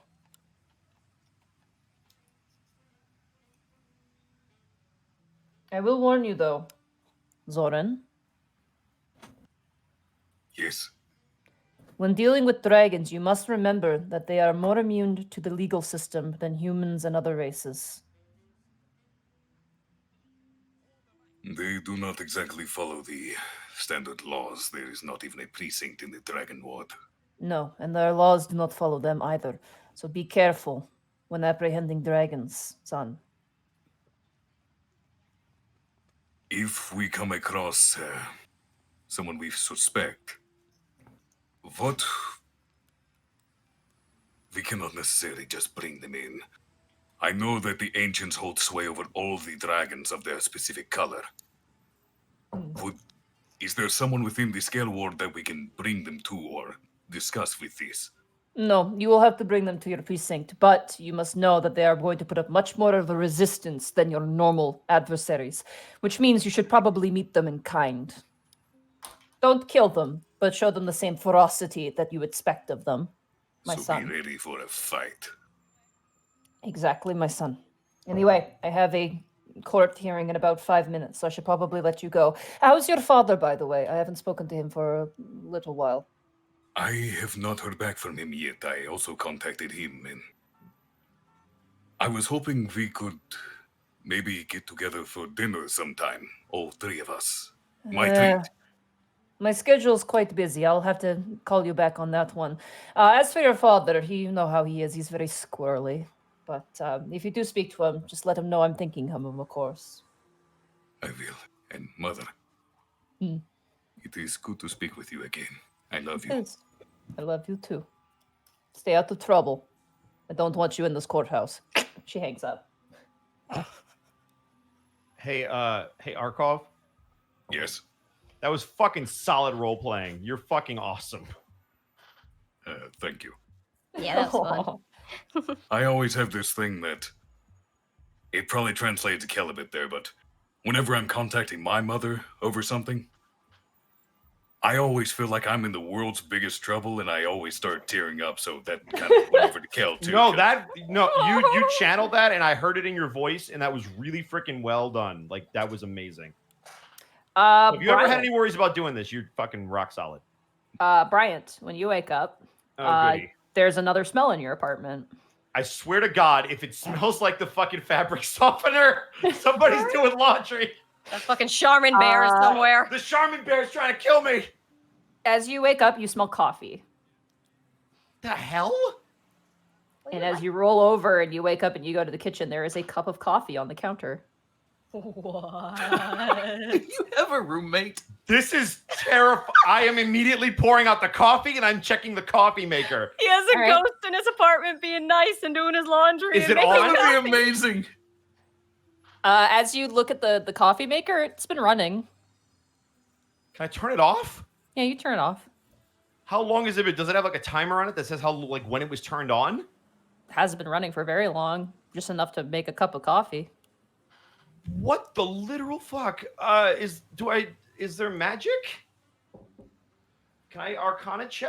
I want to imagine that in character you were honestly this like distressed, just like what the fuck is going on? No, Brian is probably like, I'm too tired for this shit. Wait, what? And then snaps to attention. But like above game, what the fuck? Roll an Arcana.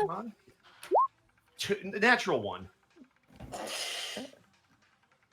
It's a ghost. Man, these new fancy coffee makers are really advanced. Is the door locked? Yep. All right, Michael's going to assume that he was drinking again in the middle of the night and just go to work. Because what the fuck? As you walk out the door and make your way down the street. Oh, hey, Jesus mister! Christ, no! No! He's my favorite character now. I fucking hate this fairy. Can I? Oh my god! I cast level 9 fucking incinerate on him. Oh my god! I cast power to go away. Wait a second. Before I walk out the door, is there any other route I can take to work? I mean, yeah, but he's gonna find you, man. He's a stalker, guys. This guy's a cop. Michael, you're a prince, but you only attract this one annoying little fairy. I'm Oh my the God, prince of this wouldn't one that- annoying fairy. I didn't wouldn't choose that warlock. defeat I a don't shit? need a fucking fairy companion. Oh Christ! All right. It flies up to you with a paper. Lots of sports today, sir. Just buy the paper, man. Michael's gonna stop. He's gonna grab his hammer and he's gonna hit him. No, I'm kidding. He's gonna take a deep breath. He's gonna take a deep breath. Is this thing flying in the air? Or is it on the ground? Oh yeah, it's flying in the air. Okay. How big is he? Like It's like the compared size to of a my cat. It's like a cat-sized thing. Okay. Don't be violent. Yet. Take a deep breath. Does this fairy sound young? Yeah, Okay. but that doesn't really mean much for fey creatures, really. Yeah, but I don't know shit about the fae, so all I know is he sounds like a kid. So he's gonna turn to him. Kid, why do you sell papers? 'Cause I like it Okay, you trying to make any money? a little bit. You got parents? I did.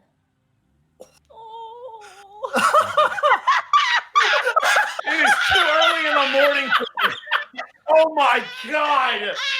Oh my god! Marty, that is not okay! It's one of the news. Please tell me it burst into song. I did not realize that Tiny Santa Tim. Fe! Why is Tiny Tim selling papers outside my house? I love this character and I've never met That him. one leg? Okay. All right. Well, I mean, Monty, I'm gonna get. Well played, but son of a bitch. I can't even be mad. That's well played. All right. I'm broken. I can't. I need a minute. I can't. I just need a breathe. minute. Okay. Oh no. Shit. Okay, sorry, continue. Oh, I gotta wipe my eyes. Oh my god. Would you like to buy a paper? You're an asshole.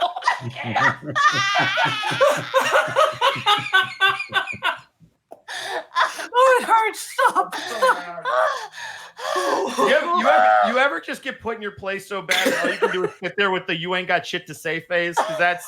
I'm sorry. Oh Okay, my seriously. god. Okay, just. Everybody take a minute so I can I'm play good. the scene I'm good. appropriately. Okay.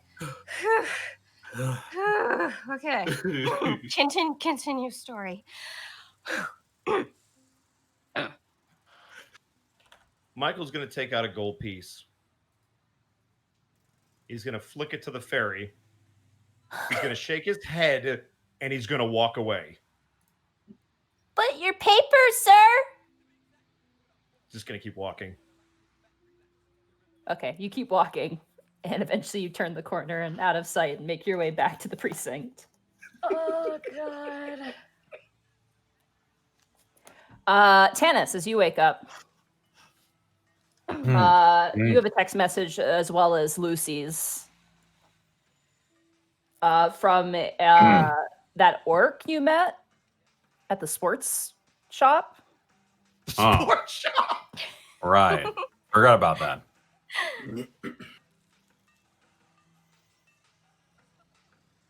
Well, I'll reply to Lucy. I'll just say yep. And what is the text say? It basically is very badly it's like leet speak, like the most minimal amount of words possible. It says where to take kid weekend fun. Aww. Where to take kid weekend fun? Hey Neff. Yeah. She's like getting her shoes on for school. Do you have any places you like to go when you're not at school? Like arcade or something? Yeah, there's an arcade down the street from our school. One bus stop down. About one stop down. You know what it's called? It's called Funcadia. Funcadia. I'll text back. Neff likes an arcade called Funcadia, about a block away from the school. As you kind of get your uniform on, at this point, Neff is kind of headed out the door and kind of like, "Bye, Dad." Bye, Neff. Have a good day. Love you.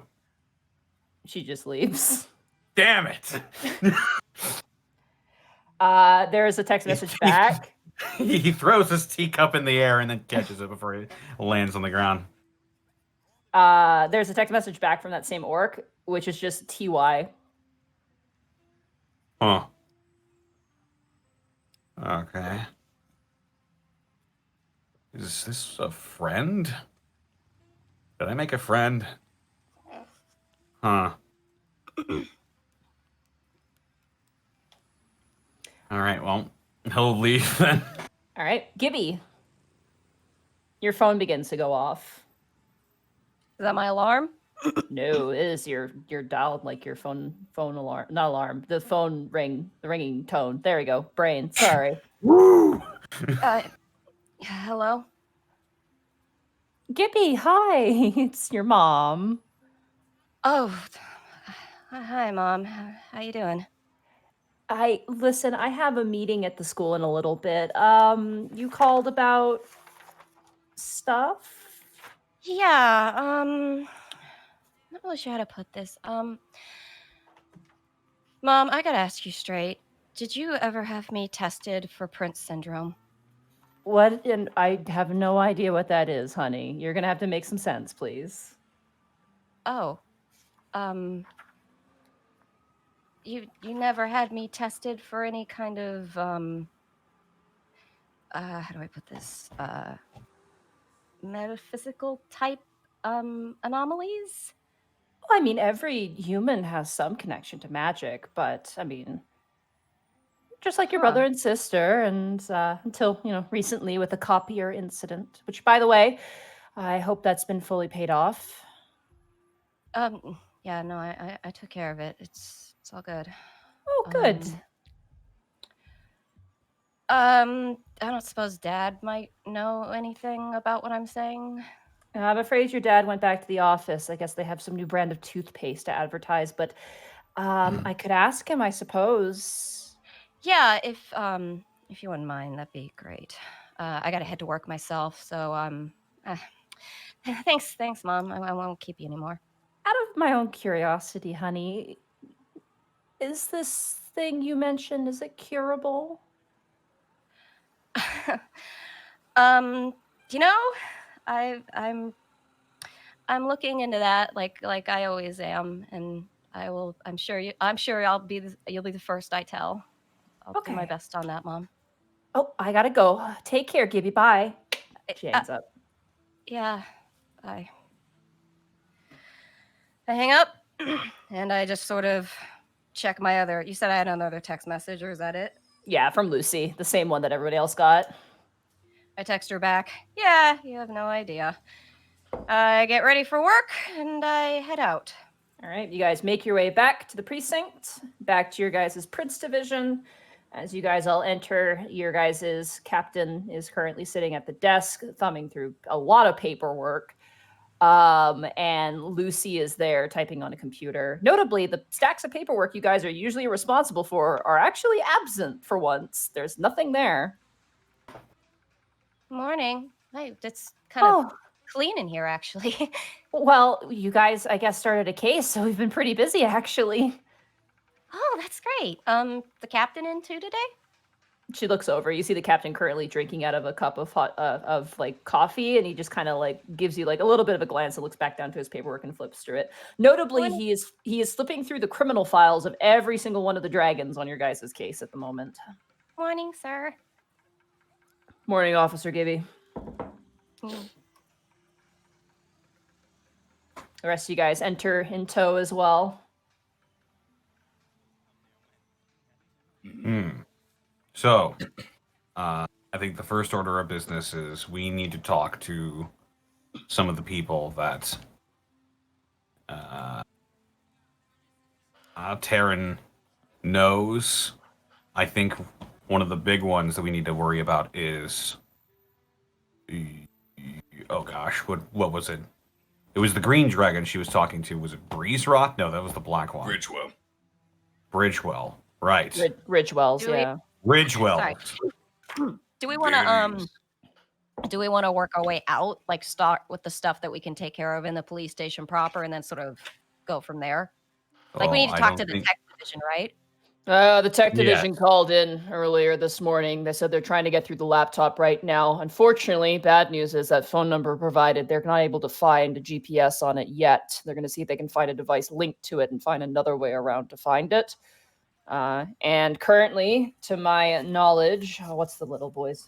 What's the Shern, the kobolds? You know, the one, all the monitors. Shern's currently looking through your guys' security footage and just grabbing timestamps for us of particular events. That's going to take some time, so... That is good. Yeah. There was one particular event we were wanting them to look at. It was 1 week ago. She was reported to have been running out of the building, her dormitory. Okay. I mean, there's a lot of footage, so they're going to have to dig through a lot, so... And we're not the only division in this precinct, so, I have to ask your guys' patience. Chief. Yes. There is also one person in particular I was interested in as far as the suspects in that case go. The silver dragon named Tindras. The one for power fraud, forgery, and draconic espionage. Yes, for the Pearl, a private doctor facility. They are a bit touchy. I would be polite, based off of the record. He's kind of flipping through the paperwork. They are, they feel themselves a bit above the law, and in some cases they are. If you want to talk to them, here's the address for their doctor's clinic. Yeah, we'll take that. Thank you very much. I actually heard from a reliable source that this Tindras does... Well, draconic espionage means he was trying to usurp one of the ancients, and I heard that he has a particular distaste for the silver ancient, which makes sense. He is silver. She, yeah, it's a woman. He taps the paperwork. Notably, there was an exacted punish by the ancient silver dragon, so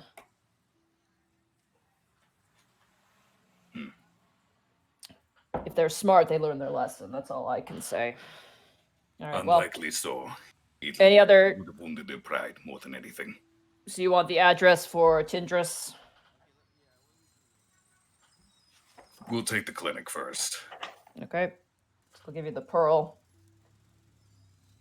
And you watch as he just kind of writing this down. Here is, in case they try to stop you, a warrant. He kind of pushes a warrant your way. Any other dragons you wanted to meet with today? Let's see. There was. I want to talk to Ridgewells. Okay, Ridgewells. And kind we of flips also the need paper. Breeze Rot, don't we? Because he was the Well, most. Breeze Rot also is suspected to have been a former student at Counds, so we might be able to find some student records based off of that. We could call the school again. But you also have their address here as well, if you want that. I don't know. Do you guys think it's worth, like, I'm still a little interested in that very first dragon, the blue one, but if you guys don't think that one's worth it, then... Which one was the blue one? He was the very, very first, and I was just curious if it was more than just, oh, I sense that she's magic. I wonder if he was, like, tipped off by someone as where to find her. He was one of the older ones. He would realize what she was. That's true. All right, never mind then. That So doesn't you mean want- he's not worth looking into. We should cover our bases just in case. And then you wanted, what was the other person you wanted? Tindris, Ridgewells, and Breeze Rot. Breeze Rot. All right. We'll go ahead and add Uven to that list as well. Looks like Breeze Rot lives in a joint home. So there might be roommates. Just be aware of that. The slides to the warrant. Any other ones? Do we need any other ones? I'm going to say strike out all these young dragons. It seems pretty clear to me that they had no idea what they were into. I mean, they just got warnings based off of what Petty Crimes told me. We encountered some young dragons when we went to the university last night, so I think we can safely write them off as well. Yeah, they don't have the same knowledge as older dragons do in regard to this sort of thing. Okay. Any others? That's it? I believe so. Should we grab Costamire as well? Because Costamire immediately attacking Ridgewells implies history. Maybe. Because the security footage had her show up, and she immediately attacked upon seeing. Or at least that's what was conveyed. Yeah, we'll get that one too then. Okay.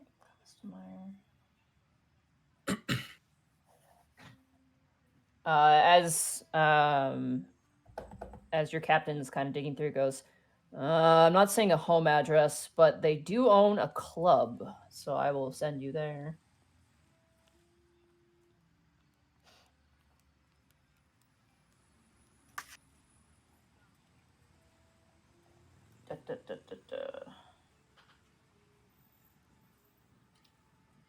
And then any others?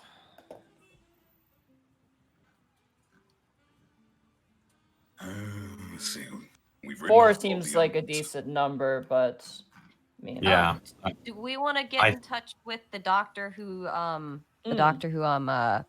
Timber. Doctor diagnosed her, words. Let me call Dr. Timber and just see if he has time to see you today. Doctors are a bit tricky to meet up with, just given that they're full schedules. Just give me 1 second. You watch as he picks up a phone and begins to dial. Lucy kind of leans over and goes, "This is amazing." Is it more work than we usually get to do in this department? Yeah. I mean, usually we do everybody else's work because we got nothing to do. But, like, look at him. He's doing phone calls. Yes. Speaking of happy things, Lucy, Hi. how was your date? Oh, it was good. It was a lot of fun. We That is good. Yeah, we went to a restaurant. It was really nice, and then we did mini golf, which was really fun. Yeah, we don't get to see each other too often. He's busy, but you know. Did his tail behave this time? You know, yeah, yes, kind of. Kind of is better than not. Mini golf was a bit tricky at times, but that's okay. You know, next time maybe I'll let you guys meet him. You know, he's pretty cool. I think you guys would like him. That'd be fun. Yeah. All right, thank you. You watch as the captain puts on the phone. Dr. Timber can actually see you right away if you make your way. He's actually located in the Heavens Ward. Here's the address. Thank you, sir. How He's far probably away is got this yours. address? Like 5-minute drive, not even. Oh, sweet. Yeah, it's pretty close. It's nice that he's pretty close by. We work with him not frequently, but enough that we know each other quite well. So, yeah. All right. Stay out of trouble. If you need anything, call. To be Can fair, do, it's when we get Chief. into trouble. I mean, sorry. To be fair, it's when we get into trouble that things seem to start happening. So, Lucy kind of waves. Good luck. thanks, Lucy. All right, you guys pile up in the car. Who wants to drive? Before we leave the office, can Kel address the chief? Sure, yeah. He's captain's just sitting there, kind of just like he's just skimming through the different paperworks and looking and making notes of different unique things. Chief, if I may. Mm-hmm. He doesn't look at you. I just wanted to thank you for being here. I know it is a lot off of Officer Burrow's mind to see you here and know that we appreciate you as well. We will do our best to do right by you. Officer Zoran, Yes, sir. you're wasting daylight. Go. Okay. Right away. Wow, what an asshole. Kel will leave. Yeah, you get the sense it wasn't... You roll an insight on him, actually, as you leave. Kel likely hit a sore spot, because Captain probably doesn't want to get attached. Oh, he's still not over his shit, that's for sure. Ooh. Hey, something above a 10. That's a 21. He is not over his shit. There's still a lot there, so... Kind of figured. Yeah. Oh, that's all he That- gets for 21. But Kel... To be fair, that's thinks the everything. world- That's literally what it is. Yeah. Kel had to say it. He thinks the No, world of I people. fucking love that you did that. That is you to a T. That's perfect. All right. You guys make your way in the car. Who is driving? This is going to be a very easy check for this. Please, this. Kel, you've got the best shot, even if we're all garbage. You're still Tannis garbage. has the best shot. Wait, Oh, what's that's that? technically What's that roll? Technically, I do, but It is survival for locating. I have 2. So you I have have 3, 3. right? Yeah, Yeah. you're still the best. You just do it. All right, Tannis, you take the driver's seat, and everybody Take the else wheel. loads in. hey, can you do that thing where you make me feel confident as a driver in this crazy society? Officer Tannis, I believe in you, and I believe you are a great father to your daughter. Guidance. I need to drive better. You're a great father. All right. You That are was a little bit more than actions. You are the That was dad a little- among dads. that was a little bit more than I was asking for, but sure, thanks. I can't with this fucking party. A whole 7. 7 again. Damn it! That's oh my fine. god! The only way you could have failed this is by getting a natural 1, so you're good. You guys managed to find the actual doctor's office very quickly. It is a specialist doctor. It's attached to like an X-ray ultrasound sort of like facility. You guys park the car easy enough, make your way inside. And there are people in the waiting room. And there is a furbolg, actually, a female furbolg manning the front desk as you guys come in. She's very old. She's kind of got like wrinkles on the face, kind of tight bun behind her. She sees you guys come in and goes, "Oh, officers." Hello, ma'am. We were hoping to talk to Dr. Timber, please. Yes, of course. He's waiting for you in his office. I guess we go to office. Yeah, easy enough to find. This is a very tiny clinic. There's like 2 people in the waiting area. As you guys make your way inside, notably, this doctor excels in magical disorders in humans specifically. So whatever Is this guy that the dragon means. with the attitude? No, Okay, cool. this is the doctor. Got it. Yeah. Cool. Then I will keep my weapons safe. For now. What? On the outside of his door, it says Dr. Rowan Timber. Row Yes. and Timber. Rowan. So Rowan, and his last name is Timber. So Dr. Rowan Timber. Wonder if he has a Wolfgang buddy named Wolfgang. Harper. I fucking hate you. I absolutely hate you. There's a joke that I don't get here. Yeah, same here. I'm sitting here too and just going, what? Bludgeon Brothers? Huh? The Bludgeon Brothers. Why? Oh, Yeah, right. you get that joke. So, you guys Sorry, are I standing do in front of like his office Timber. door. Yep. Timber. As we knock. Okay. The door opens and you see a male furball. This one's significantly younger. Very lovely, kind of chiseled face. Got that kind of bovine nose, the long, kind of cow-like ears. His hair is like parted right down the middle and is like purple, like a nice lavender purple color. It kind of runs past those ears, and he's got like a ponytail behind that. He kind of looks like who's the kid from Treasure Planet? The main Oh, one? Michael J. The Fox? main No, you're character thinking from of Treasure Atlantis. Planet. Oh yeah, that's the one. What was his name? I can't remember his name, but you know the haircut he had, where he had the parted hair and then the ponytail in the back. Yeah, the kind of buzzed Oh, sides. Prince Charming? Yeah, same thing for this furball. He's wearing a long coat. He's wearing like a button-up shirt with a bow tie, and like kind of brown khaki pants with some really nice black shoes. And he opens it and goes, "Oh, hello. You must be the new Prince Division." Oh. Yes, we are, sir. You knew the old division? Yes, I did. They're not too frequently here, but we talked on occasion over the phone. Come in. I have some chairs for you. You guys make your way inside. Yeah. All right. He leads you in. It is an office, but also a examination space, given the fact that they probably have to overlap a little bit, given the lack of space. He sits down at his desk, and there are 4 seats. They're like waiting chairs for you guys up ahead. And goes, I believe you were on a missing persons case, is what your captain told me, Captain Roche. I hope he's well, by the way. He's doing better, not great, from what I could tell.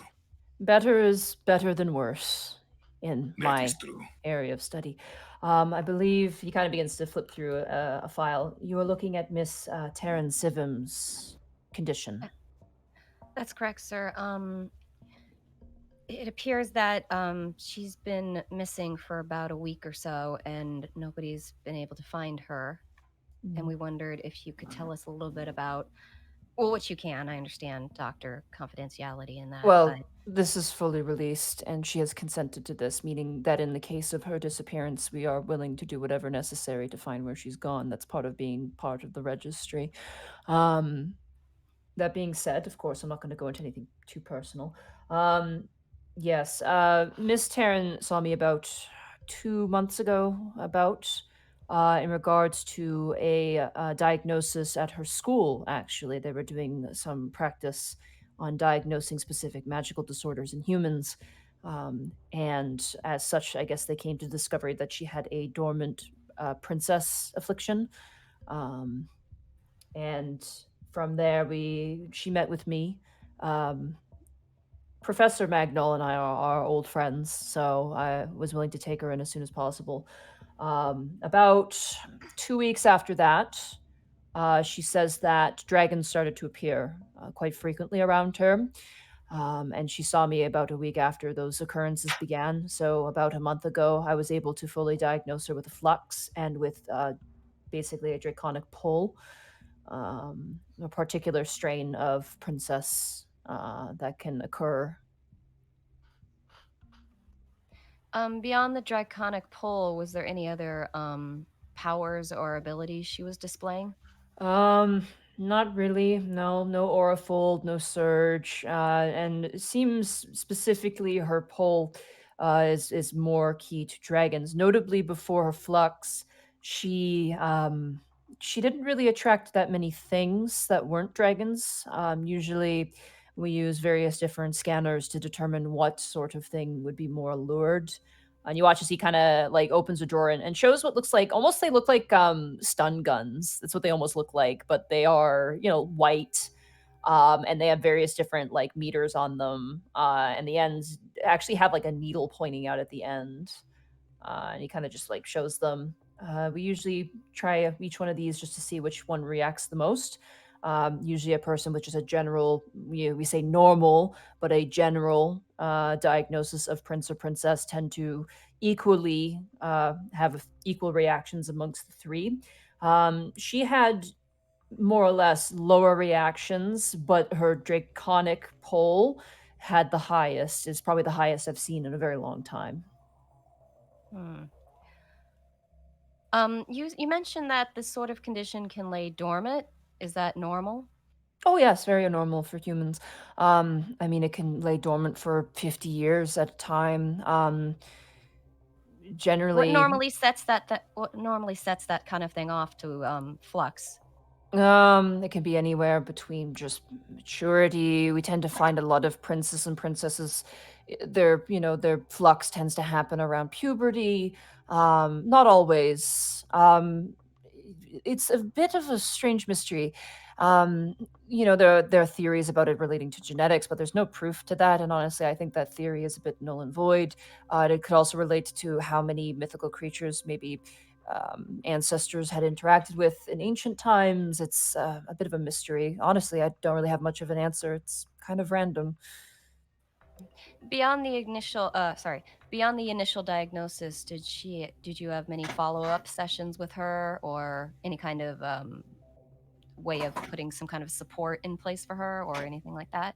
Well, when she first got diagnosed, I recommended being added to the registry with the Prince Division, which she did promptly and without any hesitation. Beyond that, she came back after her flux. Unfortunately, there wasn't very much I could offer on regards to that. I mean, she seemed distressed. I don't think we've ever had anyone come in here who has not been distressed. It tends to be, she's lucky in a way. Usually pre-flux, people don't come in. It's usually post-flux that people come in and, they've already attracted something, or they're noticing changes in their environment, or, for some, their magical capabilities. Gosh. Has Professor Magnol contacted you in regards to her? Just the initial time. Beyond that, it was, up to the girl to come in and see me.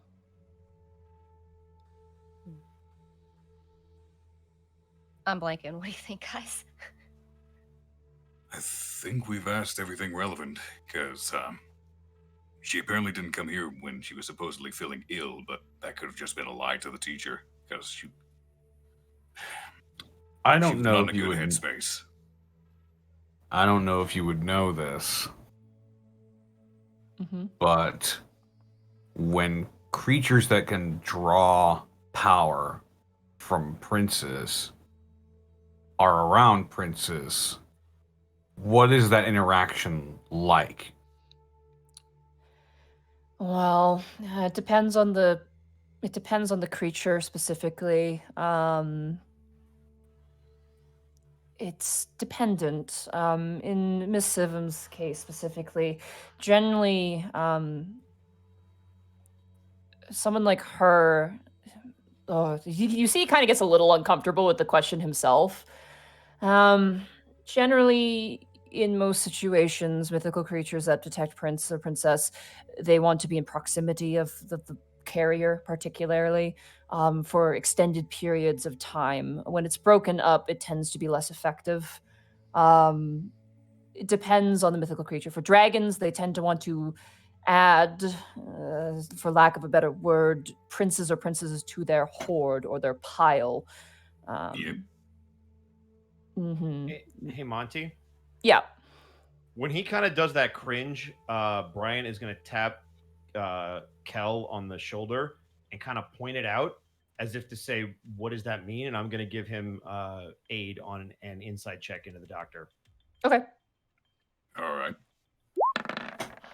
And that will be a 16 with that aid. Thank you. The sense you get from the doctor is that it dehumanizes his patients. This guy seems very personable, just based on the way he introduces himself and carries himself. So the idea of, thinking of his patients as an object kind of bothers him. You get the sense that's what that is. This sort of power boost that these creatures get from being around a prince or a princess, is that permanent? Like basically if they have them around long enough, they keep that power boost, or do they continually need them again and again like a battery depleting? Both. I mean, a dragon that stays around a prince or princess for a very long amount of time, or multiple for a very long amount of time, it never goes away. They reach a point where they are as strong as they possibly can be as They can themselves. become an ancient. Exactly. Yep. Whereas there are some that if they return over and over again, they can also temporarily get a bit of a boost at the same time. It's better and more effective to have a constant supply, almost like rather than having a battery that you have to worry about, recharging, you have a power plug which never needs to be recharged, and your battery just gets larger and larger to basically compensate for the capacity of power you're getting. Does that make sense? I think so. Yes. You said that Taryn, she was very happy to immediately register. Happy, more willing to register.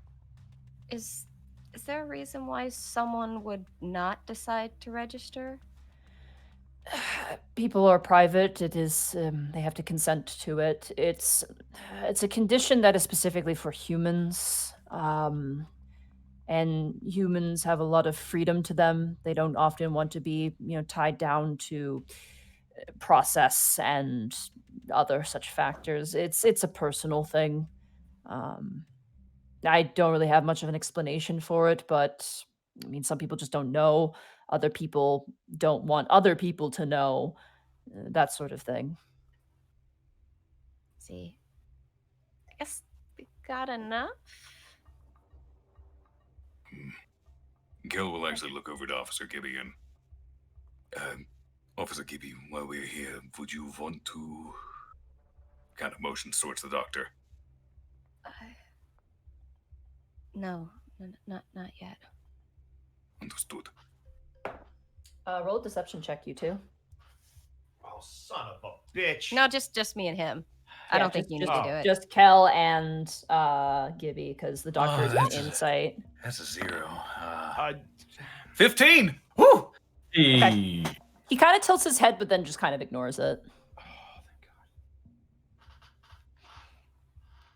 I was about to have to hit him. I suppose unless any of my colleagues has anything else to add, I think we have everything we need right now. Just one more thing, actually. Yes. Mm-hmm. Hypothetically, and this is a worst case scenario,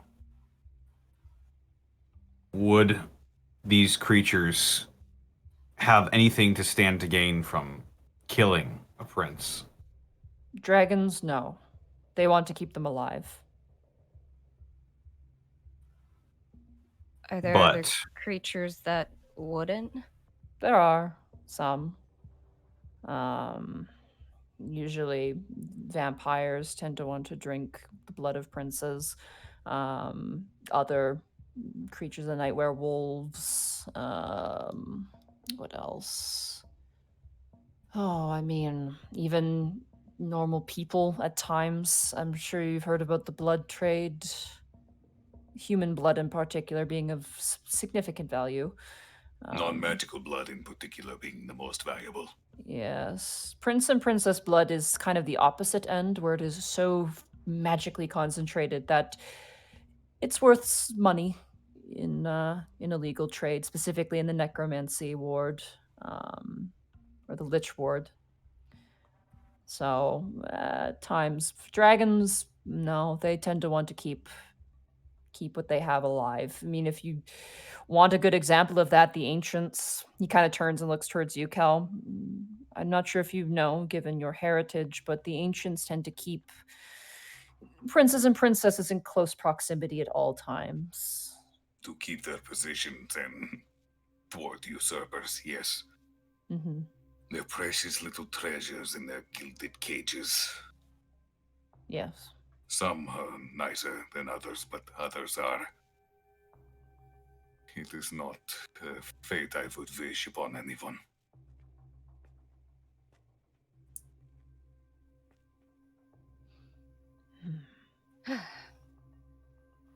Any other questions at all? I mean, I'm good. I think that's it for me. It was very nice talking to you, gentlemen. I'm sorry. I wish the circumstances were better. You've been very, very helpful. Thank you. Of course, the captain is a good friend of mine, and Prince Division does very good work. I want my patients to feel safe after I diagnose them. It's at least a We have bit his of... number, right? Yeah, you do. You have his. Okay. His office number. Best of luck. Sir, Yes. if we encounter any undocumented princes and princesses during the course of our work, could we recommend them to you? I mean, I would talk to the captain. I believe that we recommend usually one of 3 doctors within the city. Whichever one would be easier for them to access. Usually have business cards with information or pamphlets. You might want Can to I carry have those some of with your you. business cards, please? Sure, yes, absolutely. He grabs like 5 business cards and hands it to you. Gil will take them with both hands and tuck them in his shirt pocket. Thank you very much, sir. Of course. Actually, could I have one as well? Sure, yeah, absolutely. He hands you one. Thank you. They're very nice. By the way, this guy's tall. He's like 7 feet tall. This is a tall furbolg. 2 inches taller than Kel. Yeah, he's... Oh, good. He can look us in the eye. Yeah. It is so nice not having to look down to speak to someone. It's hard on the back. He kind of pats his back. Yes, it is. Oh, if there's nothing else, I have a patient waiting on me. It was once again nice to speak with you. Just give my regards to the captain as well. I will. Most certainly. He kind of opens the Thank you door for very you much. guys to leave. Best of luck. And be careful. Thank you. We will. As you guys are leaving, you head out towards the car. You guys get in the car. I'm gonna say, Tanis, your phone starts going off. Okay. I will look at it. It is a call from the tech division. It's from Dibbolt. Dibber! Click. Officer Tanis. Yeah, Officer Dibbolt. Listen, I'm looking at this laptop. We managed to get into it. Your Terran Civim is a real sad sack. Nothing really of note. I did notice there was an email about, I'm gonna say probably about a week and a half ago that was sent to her professor in regards to not going to class, just she wasn't feeling well. Beyond that, everything else seems like, pretty standard. You can hear him scrolling on a scroll wheel. Can you give me the date precisely on that? Sure, that would be last week on Thursday. Last Thursday. At this point today, it's like Friday of next week. So it's a week and a day. Sorry, actually, no, it's not. You guys are... Hold on. I got to figure out my timing here. So it was last week Thursday, and I'd say probably right now is like Tuesday, Wednesday. So not even a week. Yeah, a little above a week. Well, wait. So last Thursday, but we're on Tuesday. That would have been a couple days ago. Or you're But, saying a week? A week and a bit. Yeah, a week and a Yeah. half. A week and a couple days. about. Gotcha. Okay. Yeah, a week and a couple days, yeah. It's okay. I'll amend that. So last Thursday. Okay. Notably, we went through her social media. You might want to talk to her friends. Because it looks... Those would be... It looks like we have Haley. Oh, wait, no, sorry, Holly. My bad, I got that one wrong. Holly. And Miranda. Monty. Yes. Question about the email. Uh-huh. The IP address, is it the same IP address that she sends all of her emails from, or was it a different location? Or was it behind a VPN? Dibbolt, he said it was sent, like, in her dorm. It's through the dorm Wi-Fi, so... She was in her dorm when she sent that email. It was sent from the computer at her dorm. Yeah, in so- her dorm, yeah. It looks like Holly and Miranda are classmates of hers, based on what I'm seeing on her Rock account. Yikes, though. There's a lot of DMs here. It looks like she was really trying to hang out with them. Looks like probably... Looks like maybe like 2 to 3 weeks ago. 2 to 3 weeks ago. Yeah. And they Great. didn't want to. Any interactions with dragons? Going. Looking at the security camera footage at the university, it looks like they probably stopped hanging out shortly after that altercation between those two green dragons that we found. Yeah, that sort of makes sense considering they didn't come back when they left. Yeah, I'll probably have this on speaker. Yeah, you guys are all talking. Did you happen to find the time frame for her running out of the dormitory building? We have Sharon still looking at that. We're just digging through right now. It's been taking so long, but we just want to go through all the university footage stuff. A lot of dragons, though. Holy shit. More that than 11? Well, I mean, I didn't count 11, but I counted a lot of ones coming back multiple times. So that's yeah. It looks like the ones who showed up the most, based off of the security camera footage we have, is looks like it's Breeze Rot. Yeah, based off of this record, Breeze Rot, Costumeyer, and this white dragon, the creep guy. Creep guy. Of us. Creep guy was the least amount. It looks like he showed up only twice, and he didn't show up after that. Breeze Rot is definitely the most frequent one, and then the two green dragons are kind of random too, spattered throughout. So Breeze Rot is the most common. Yeah. We'll let you know if we find anything else, but for now, that's all we got. Yeah, you're If it helps with the footage, looking for timestamps, she was reportedly running away from the dormitory 1 week ago. Okay. Probably yeah, about the same time that email was sent last Thursday. All right, I'll give her a wait. What, Shern? Oh, what? Okay, no. Hey, Tanis, I'm gonna just text you the footage we got. Apparently, Shern found it. He's gonna send it to you. Okay. Okay. All right. It'll come up if there should be a monitor on your car. You just like lift it up. There is a little like computer that you guys actually have that you guys can fold out. We should How about that? First. Yeah, I'll send it to you guys. I You guys imagine can we take are a look at it. I will Yeah, you guys are parked. Dude, there's no way you're driving and Yeah, we didn't get back in the car. That was as soon as we got out of the. No. You guys got in the car and started to drive. You guys have pulled over and you're listening to the bill right now. Yeah. Yeah, we have an in-car sort of kind of information thing. Just turn it on and I'll just forward it to your guys' car. I have the IP address and then you guys just take a look. I'll send it to your captain as well and he can add that to the evidence file.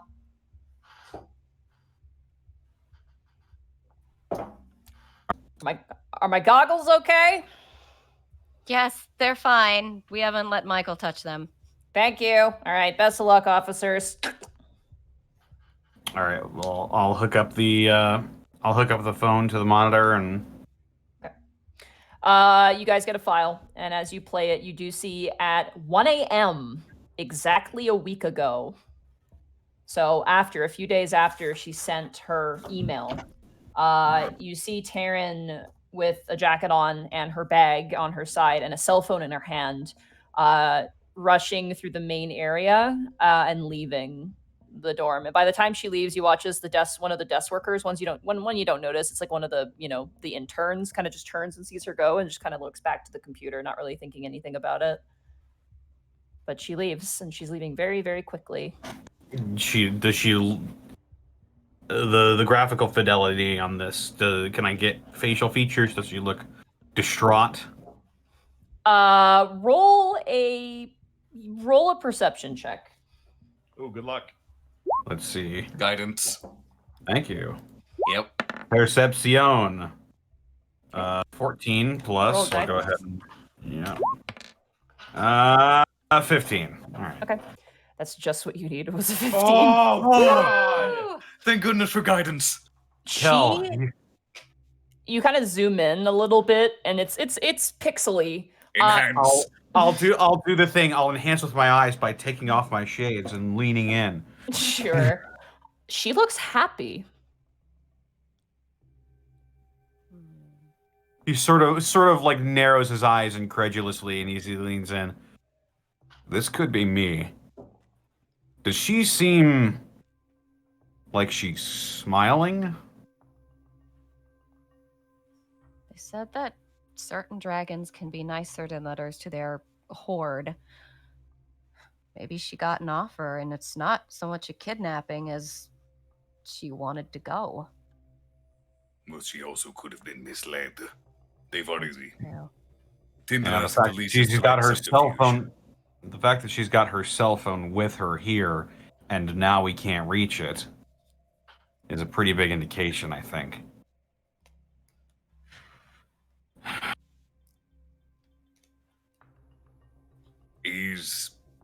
We have the footage from the dormitory of her running out looking happy.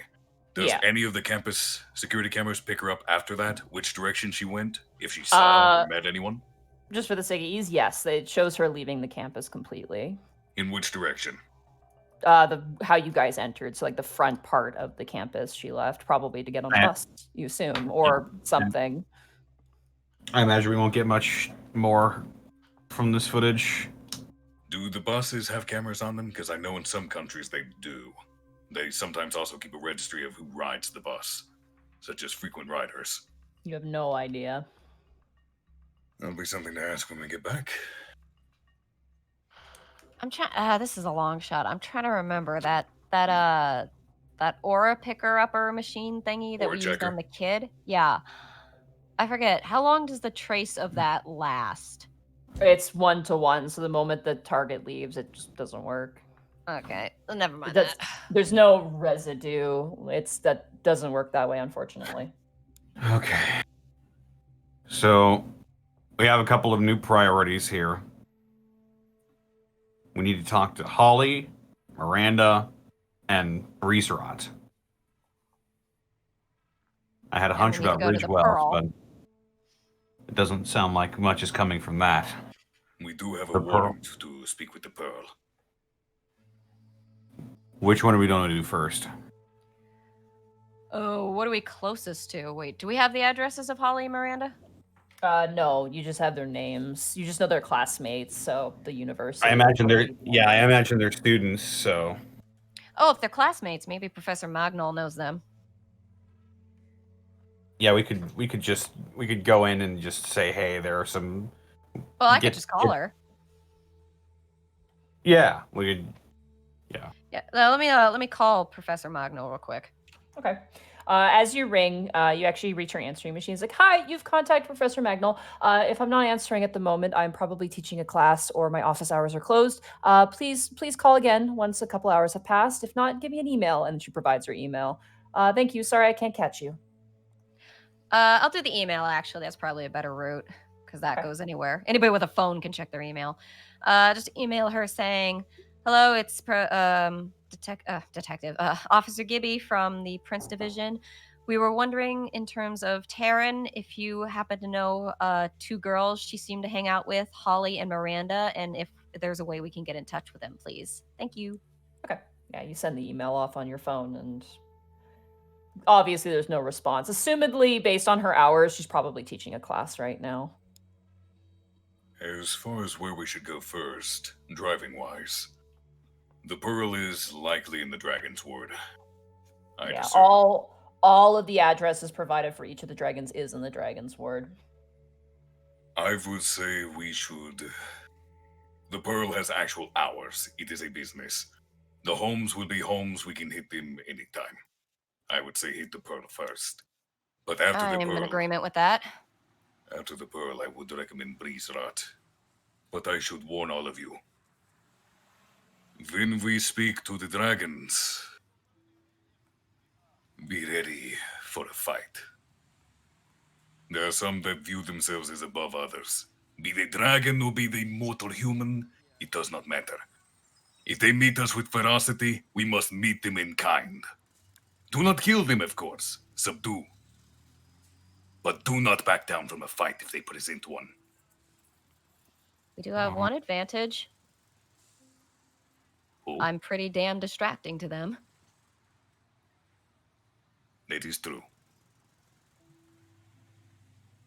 But we cannot always use you as bait. That is cruel. Yeah, but if it works. All right. You guys set off towards the Pearl. The rest of your investigation, a mystery. And as you guys drive through the city streets, that is where we're going to end the session for tonight. Ooh. Okey-dokey. Bye, Austin. Bye, Austin. Goodbye, Austin. Yeah. And Episode stopped. 4. I'm good. Actually, who is Austin? He's our audio guy. Yeah, Oh, so he doesn't talk. He just helps us. correct. Yeah, Yeah. he Well, he'll edits talk our- if you talk to him. Hi, The Silent Austin. Avenger. He is, more or less. He See, edits this our is- podcasts, and he's very nice. He's also like he does YouTube stuff too. He's Austin Eruption on YouTube. Oh, I know him. I know of him. I okay. think. Okay, yeah. I don't know if I've heard the name. Trying to think. He's a pretty cool dude. So what do we want to call Prince this episode? Division episode 4. I called this one Draconic Poll for the Twitch, but if you guys I'm have a cool better with that. idea. Pull of the.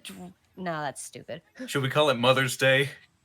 Gah! I mean, yeah, all y'all talk to your mother. Well, no, Tannis didn't. We didn't hear from your mom. It's true. My mom's dead. Hey, you and that fairy dragon have something in common. Woo! Should we frame a name around that fairy dragon? Because damn, if that wasn't a big moment. I still think Draconic Poll fits everything. Yeah, I'm down with Draconic Pulse. All right. Oh yeah. Can I? Should I? I was just gonna say, do you want to plug yourself? Should I stop the recording now? Yeah. Oh yeah. Yeah. All right, so I can finally save that as, and maybe I can try some futzing with the microphone. Yeah. Let's meet up an hour before we record. So let's meet up at 6 tomorrow just to. Yeah, iron To out be fair, anything. I think half an hour would have worked, but I was like running out to Yeah. try and get food, so only had like It- 10 minutes to troubleshoot it.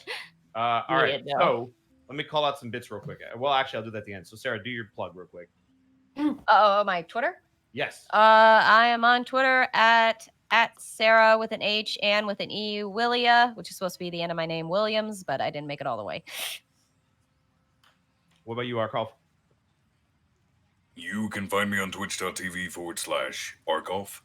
Tomorrow I'll be doing shenanigans with the Murder Cave, and you can also find me occasionally on creation streams with Bosco when Twitch is not busy dying. Yep. Yep. Connor, do the thing. Hey, you can find me on Twitter, TikTok, and Twitch at Distortion Double, where I stream Tuesdays, Friday, Saturday, Sunday. Doing a whole bunch of stuff, including Devil May Cry, Roll Initiative Wrestling, 2K20, workout streams, and Devil May Cry. Noise. Monty? Hi, you can find me at MontyGlue on Twitter. You can find me at twitch.tv/MontyGlue.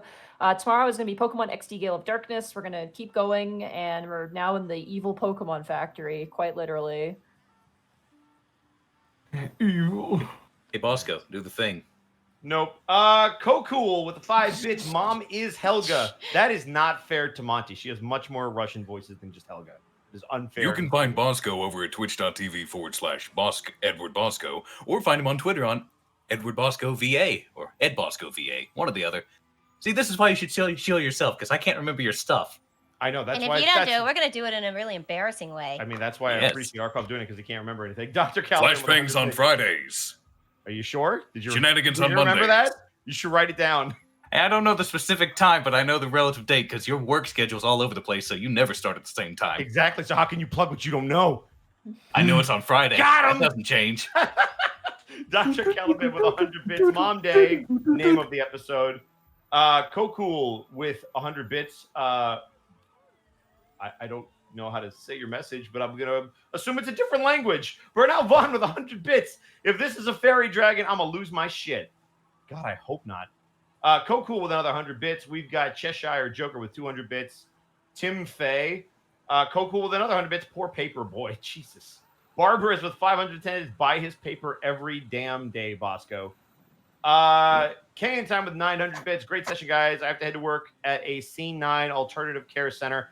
I'll catch the rest of the VODs. Great news, by the way. My area is doing such a good job flattening the curve that we are accepting patients as far as LA and San Francisco. I think y'all are grand, but don't want to see you at work. Fair enough. We hide away. Cool with 100 bits. At Lady Catherine for you. Oh, nice. Killer Bee with the Twitch Prime sub. We got Wiley Willie getting a tier 1 sub to Elated Megalodon. We've got Burnout Vaughn with 1,500 bits. So Bosco, your new fairy dragon best friend is now my spirit animal, and I'm calling him Bernie till Monty names him. Buy a damn paper, Mike. Learn about current events. No backseat gaming. You're banned. The Angel with 100 bits. Michael's fairy dragon delivery survives. Service. Nice. Dr. Caliban with 100 bits. Let's go Sarah on Twitch. Oh, let's get Sarah on Twitch. I mean, what would I do? I'm so boring. I'm fun like games and stuff. I want to play like really dumb stuff, like all those dumb hidden object games I like so much. You remember? You were in one of those and we played it, and I was like saying to you, I got a hamster and had to use it to chew through the wood to solve this. Oh, God. That's a thing that happened. Question. Since Austin's in the process of moving, should we leave Yes. our episode 3 files up? Yes, please upload them. Yes. Just a heads up, guys. The podcast version of both the Unexpectables and the Prince Division are going to be late this week because Austin is actually moving right now. So if anybody's asking for the podcast version, just let them know that there's going to be a delay. Unfortunately, there's no way around it. It happens, and we like Austin, and we want him to move because it means a lot to him. So definitely just be patient on that. We'll try and get it out to you as soon as possible, but there is going to be a delay. We might need to remove some of the unexpectable stuff because storage is just about full again. Is it? It's weird. It's not full for me. I thought it runs off our own. Whatever, we'll figure it out. But yeah, we should find somebody to raid. Yeah. I have a lot of people up. Yeah, I have Theropod. I have Shinigami Eater. Last time I was at Theropod's stream, he was actually watching the VOD, and it was really fun because he was like reacting. Well, it says he's doing our Chill Doodle stream. Yeah, so he's probably listening.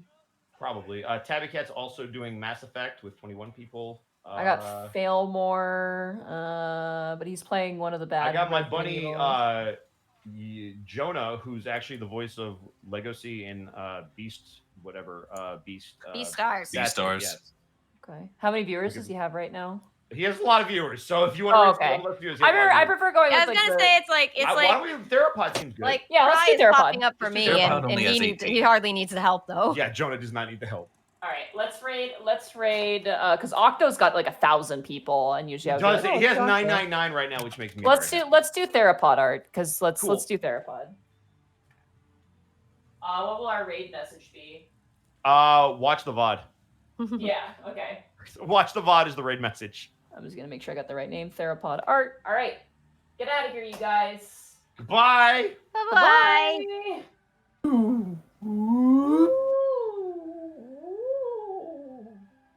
Another successful broadcast. Hooray! Let me just turn off this